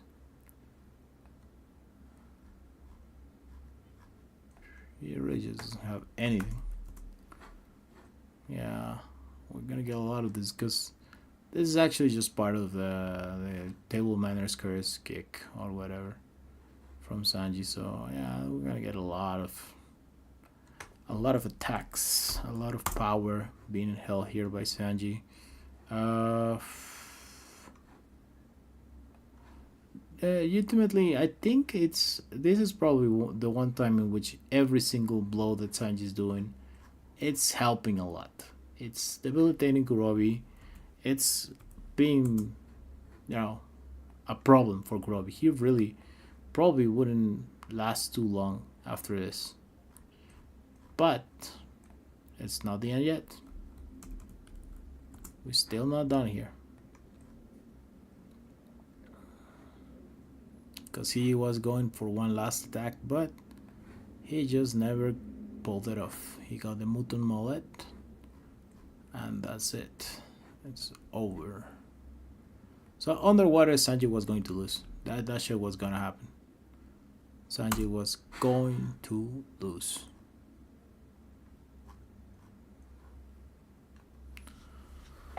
All right. Yeah, no, that actually makes sense. I don't know why I remember Sanji beating Kurobi underwater, but that never happened. That never happened. Sanji just no thief Kurobi on the out of the water, which again makes sense. And now here's the weird part. This is the weird part for power skillers. I really don't know what to think of this. Uh, let me start. Let me see. Just a second.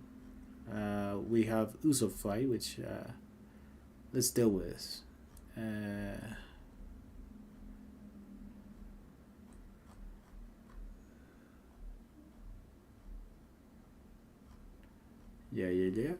Nothing.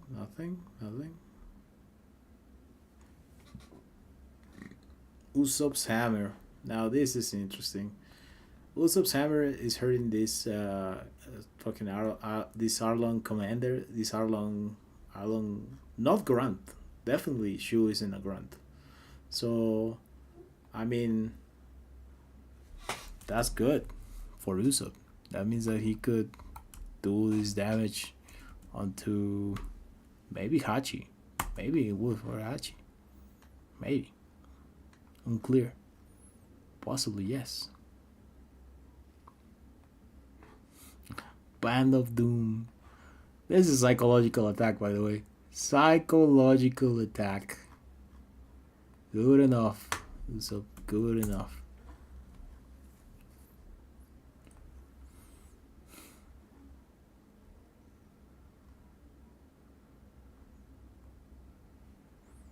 Deadly Let's Star into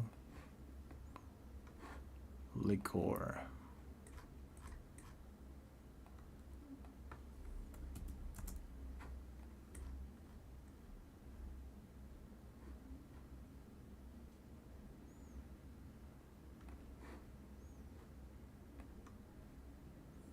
This is the Lipo Cannon.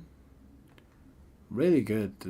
Again, this is just a skill into Buggy Dama territory or Cannonball territory, which again, that also means that the characters are getting to that power because they're beating guys on that level of power. Liporitzer, it's more, instead of a cannon, it's more of like a turret kind of thing. It's honestly bad strategy from Shu here. Should have just tried for another cannon. That would have worked. He would have beaten Usopp if you had done that. And yeah, again, Usopp composes himself and uses a deadly fire star with boost with alcohol boosting it. So yeah, that's enough for him to get the W. The fire is too much for Sue, and then although he does survive it, he then just gets Usopp hammered to death. So yeah, I mean like after this, the battle is over. He really is in no condition to get up and fight again. He's not knocked out, but he just doesn't have the condition to keep fighting. It's like Zoro in the roof after using Ashura. He just doesn't have the condition to keep fighting. So yeah, I mean, it's literally just standing there until you're beaten. Uh, so let's just put in the combo attack, I guess. This counts as a combo attack, I guess. It's three, no, four Usopp hammers and then one band, and that's enough to beat you uh, into unconsciousness. So yeah.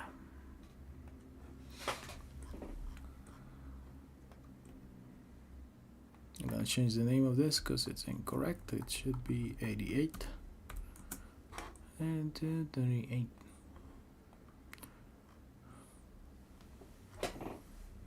Okay.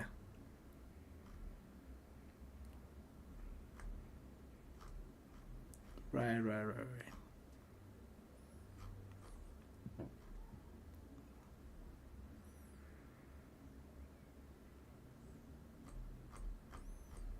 Right.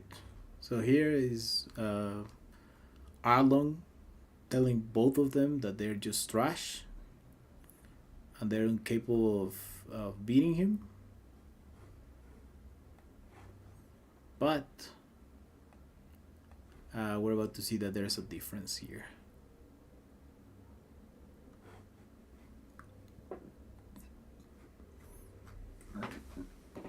There is a difference here. There is something that will happen, which some people will not like, and some people will.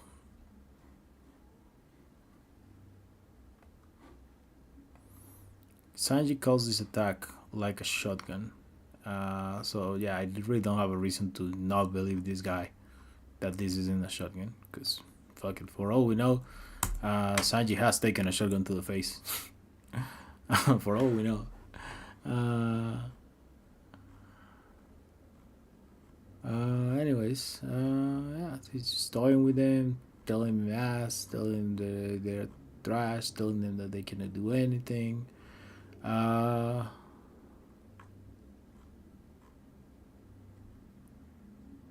all right.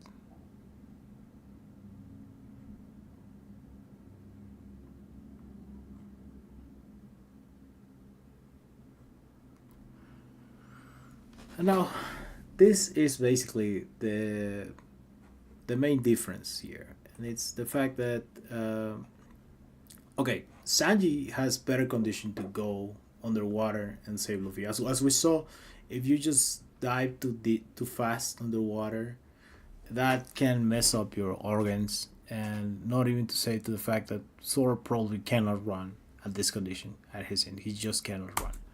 So Sanji has to go down there because if Zoro does it, he's gonna die. He will die from the effort of that. However, however, the idea of holding Arlon back for 30 seconds while he is injured is also stupid if you think about it. Like, it's just stupid. And don't get me wrong, so far, up until this point, by the way, chapter 89, up until this point, chapter 89, Arlong just thinks Zoro and Sanji are trash. I can beat them with water. They are trash, right? Like, and that's fine. That actually makes sense. I mean, Zoro is injured. Uh, so but maybe the injuries don't matter, right? Maybe the injuries wouldn't make a difference. Maybe, but here comes the thing. Uh, Arlong brags about how he is basically invincible in front of Zoro. How Zoro is just not gonna do uh, anything to him. And so far, the story kind of makes sense. Sanji just in better condition to go out there, so he goes. And then Zoro, well, we don't have a choice. Zoro is the only other fighter right there, so he has to distract Arlong for 30 seconds. That doesn't mean that Sanji couldn't distract Arlong for 30 seconds. So far, that's what it implies. So far, that's what it seems to be being told to us in the story, right? Uh, but then we get this stupid ass comment from Arlong in which he says that he has to kill Zoro right now. He has to, which implies either one of two things. One, Zoro somehow could kill him right now, somehow, even though he's at death's door. Or two, if Zoro recovers, he will be a threat to Arlong, right? And again, this is from when Sanji and Zoro 2v1 Arlong and they lost. They lost pretty bad. Like Arlong was talking much shit when they lost. Let's not deny that. Zoro and Sanji together in a 2v1 lost to Arlong. Straight up. That happened. And well, we cannot do the thing of saying like that's just Sanji being at 100% health when he fought Arlong, because as we saw, he took a lot of damage from Kurobi. And I think that up until this point, Sanji demonstrated the best endurance feats out of taking all that damage from Kurobi. Well, Zoro. Zoro did not die to Mihawk, but I think Mihawk let him live. So again, we cannot use that as a feat for Zoro. Mihawk let him live. But Sanji taking all that punishment from Kurobi and getting back up, it's probably the best endurance feat so far, up as of chapter 89. And yeah, I mean, he's fighting, he's trying to take on Arlong and stuff like that.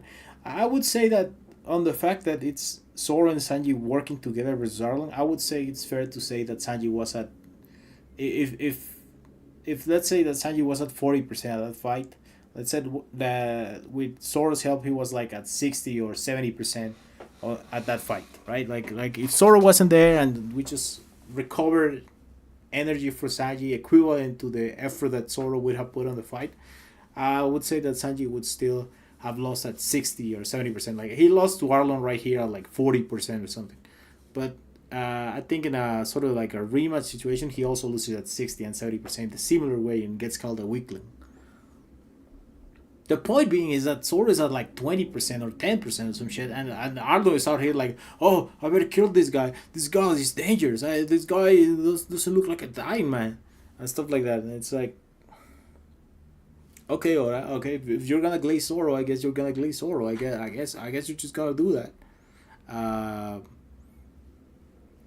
so yeah, I mean like that's just something that happens in the story. By the way, the fact that this Sanji is getting like any sort of like achievements right now, like this Sanji should be the same Sanji as the one in the Barati. So that means like Gin would have a good time. Look, Gin would give the Arlo Pirates a good ass fight.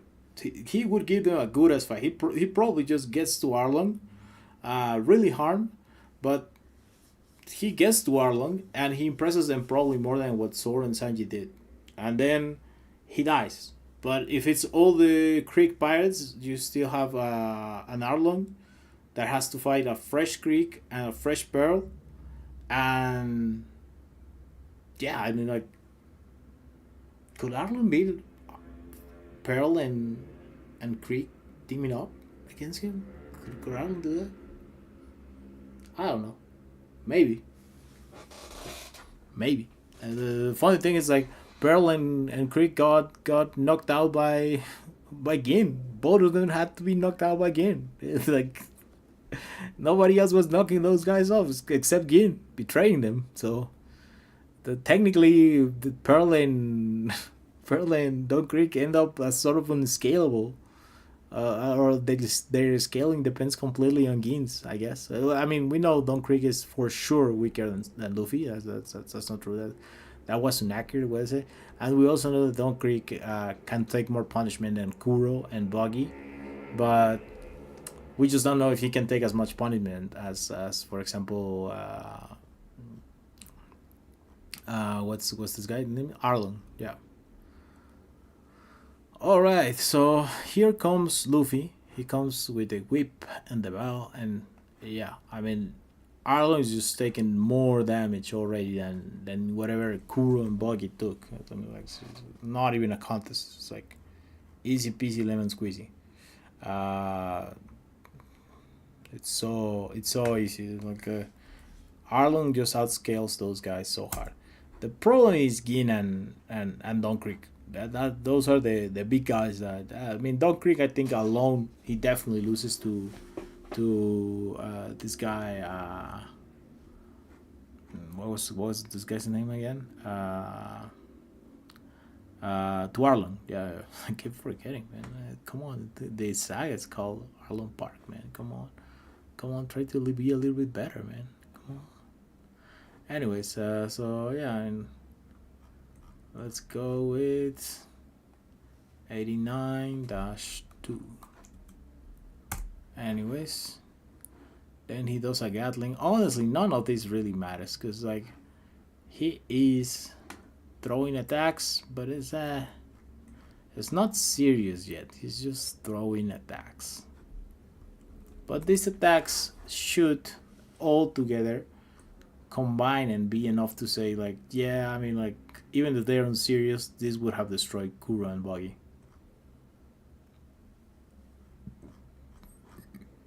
Anyways, chapter 90, we're close. We're getting close. We're getting close, guys. We're getting close to chapter 100, and then I can end stream. Just rest my vocal cords a little bit because I am tired. I am just a little tired. Anyways, no species. Yeah. Whatever.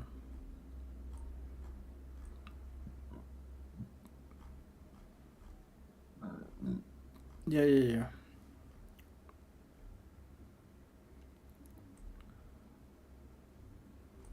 So again, the shark did that would have killed Luffy. Yeah. Not bad, Luffy. Not bad. Not bad. You're moving pretty good. Anyways, 89. This is chapter 90.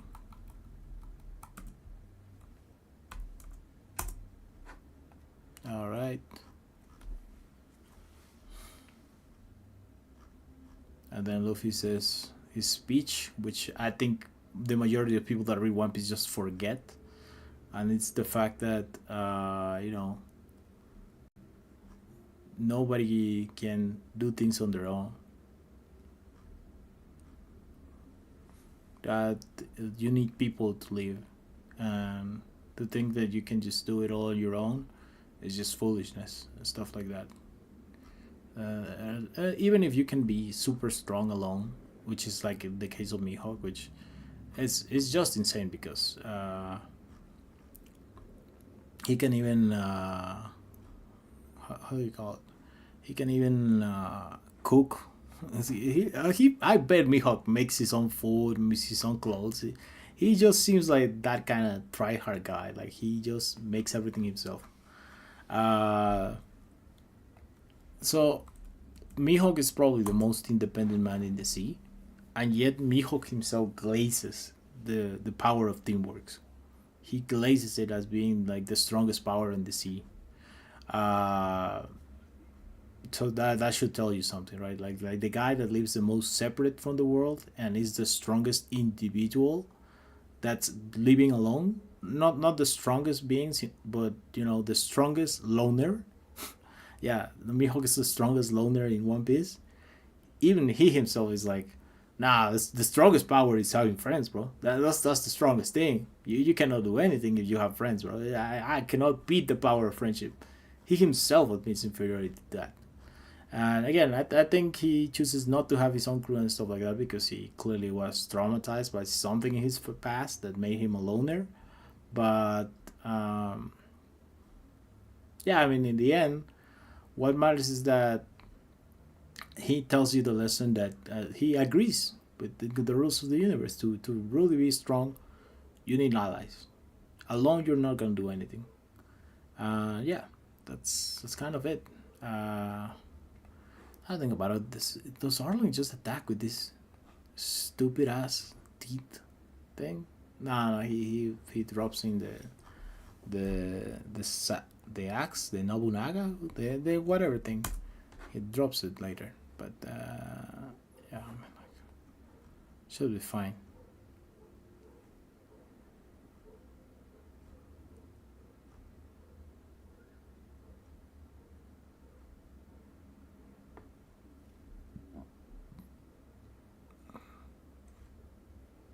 Yeah. So at this point, if we were to wank Arlong's statements or himself and stuff like that, Luffy should have lost his horn from this. He should have.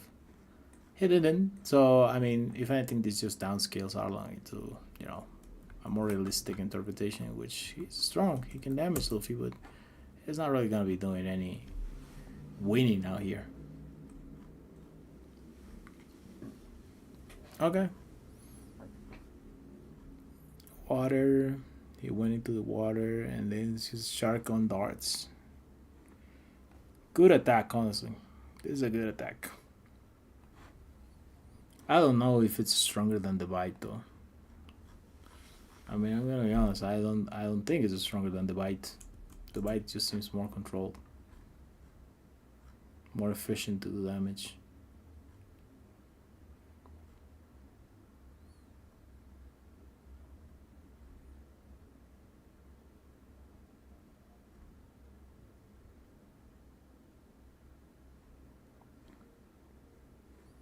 It can literally move into any direction, which is pretty crazy. He can just move. That's something that Luffy couldn't do. Then again, Luffy didn't have so many sort of edges to his body, like Arlong. Anyways, 92 happiness.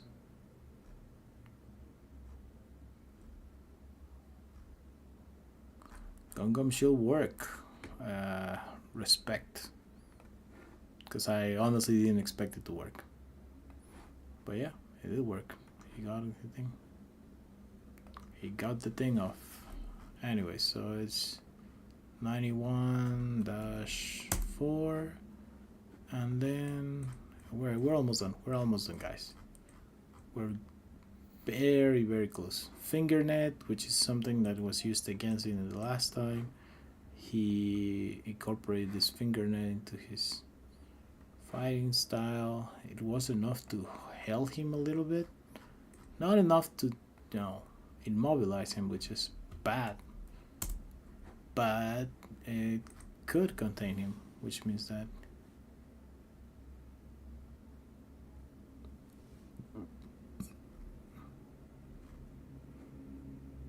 alright.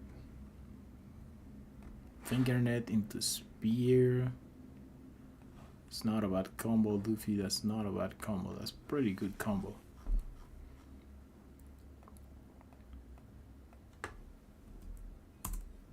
All right, and I think it's time to just very quickly check. Yeah, we're good.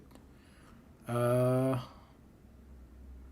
is he dead? No, he's not. He's going berserk. Whoa! Oh, I didn't know this panel existed.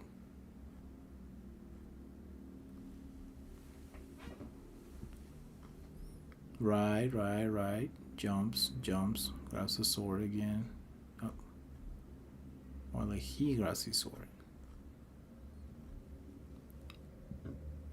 It's his Sark show. Nice, nice, nice.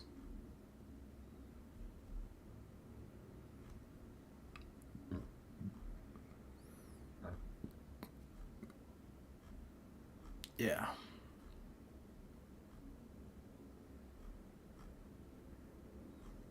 And Luffy's pissed, and you're about to die, Arlen. You're about to die. You literally don't have anything out here.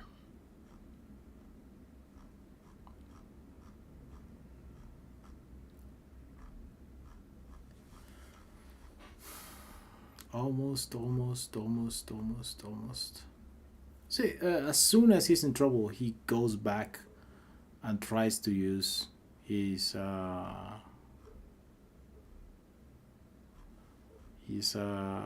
what was the name of this thing again? His biting attack. And look, his strongest attack is the tooth drill, which is a bite based attack. That's the strongest thing Arlon got. I'm gonna be honest. His physical stat as it is, his punching ability doesn't seem to be that great. It doesn't seem to be that amazing. It's not doing enough to Luffy, which yeah, I mean it's looking bad for him.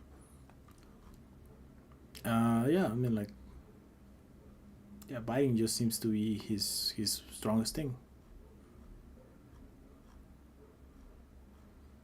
Yeah, let me see if I can get a wood one for the battle axe. Yeah, this is the power of the battle axe. Would I prefer if it said battle axe? Yes, I would prefer if it said battle axe, but that's just not what's happening here. This is 93. This is 93-1. And then this is 93-2. Alright. That's it.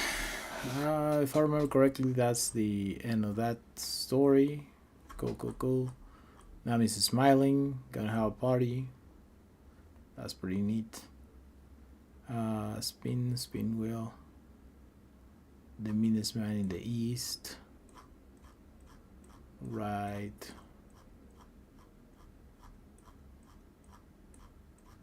And lockdown. Do I scale the first Tashigi attack? Yeah, sure, why not? I'll scale this.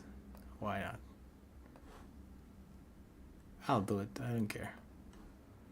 Anyways. So this is 96. We're almost there, guys. We're almost there. Just bear with me for a little bit longer. Right. So Mihawk out here talking shit. Of course he does. Kitetsu 3. Okay. Zoro gets his sword. Dark clouds.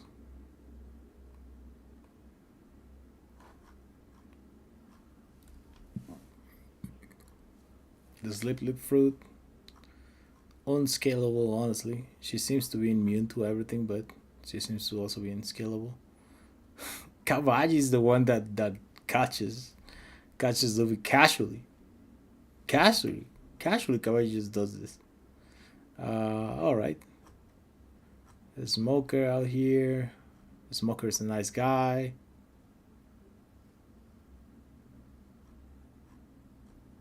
Then I'm a little off today.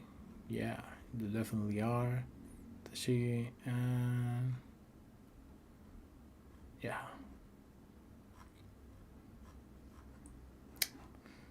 Got caught and chapter 99. One more chapter, everybody. One more chapter, and we're over. East Blue.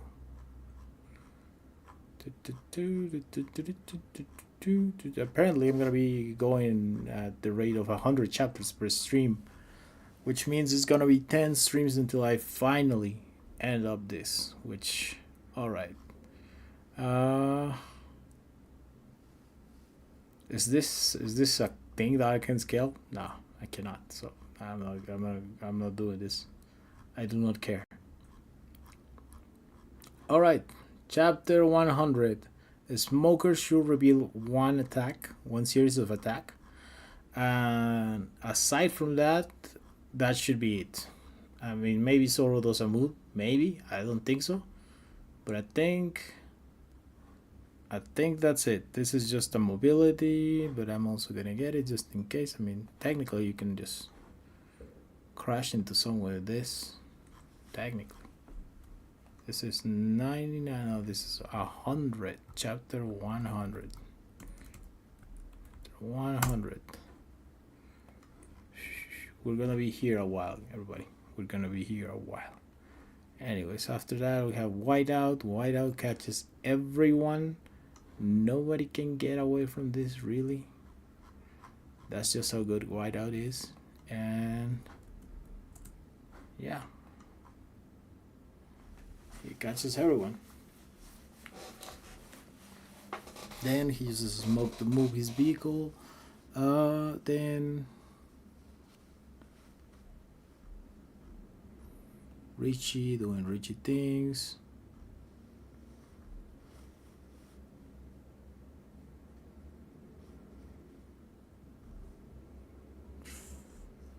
And that's it. He begins clashing with Zoro.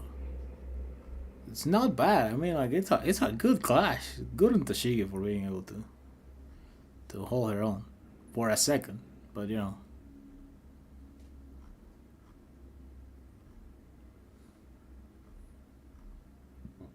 Again, Zoro is traumatized by Kuina all the time, bro. All the time. For anything he does, he's Kuina, bro. The guy is fighting demons. The guy is just fighting demons with himself and with his dead friend. I mean, it's like, come on. We're gonna get more moments of this, of like Zoro fighting demons. By the way, we're in chapter 100. So, Zoro just fighting demons out of nowhere. Like, oh, I just remember this one thing that happened, I don't know how many years ago. Oh, Zoro's just so cooked. Anyways. White Fist. White Fist enough to one shot Luffy and Sanji. Yeah. Oh yes. That's kind of enough. I mean, it's pretty good. Smoker was really the king of the East. Nobody could do anything about that guy. Yeah, that's a named attack and just a grab, so it should be fine.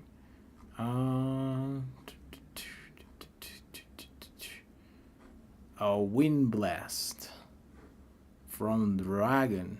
That he definitely has wind powers. It definitely is the wind log, yeah.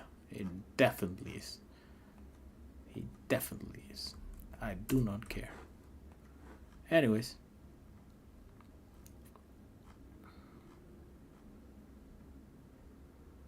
Don't tell me what to do. How nostalgic, the Grand Line, the Promise. And here we go. Let's go. Okay, so that's it. I really hope the audio was being captured, because if not, then I did this for nothing. Chapter 100 is where I'm leaving the stream right now. Thanks everyone for watching or checking the video after the stream. In the end, it took us 3.5 hours. Again, I'm probably gonna try to keep the space of 100 chapters, because it's just gonna be easier for my brain to remember. But I don't make any promises. Next stream is probably gonna be Wednesday or Thursday, in case you wanna join into that. And that's gonna be it for me. I'll announce the stream as soon as I confirm a date in which I have free time, and that's it for me. Anyways, thank you. Have a good day, and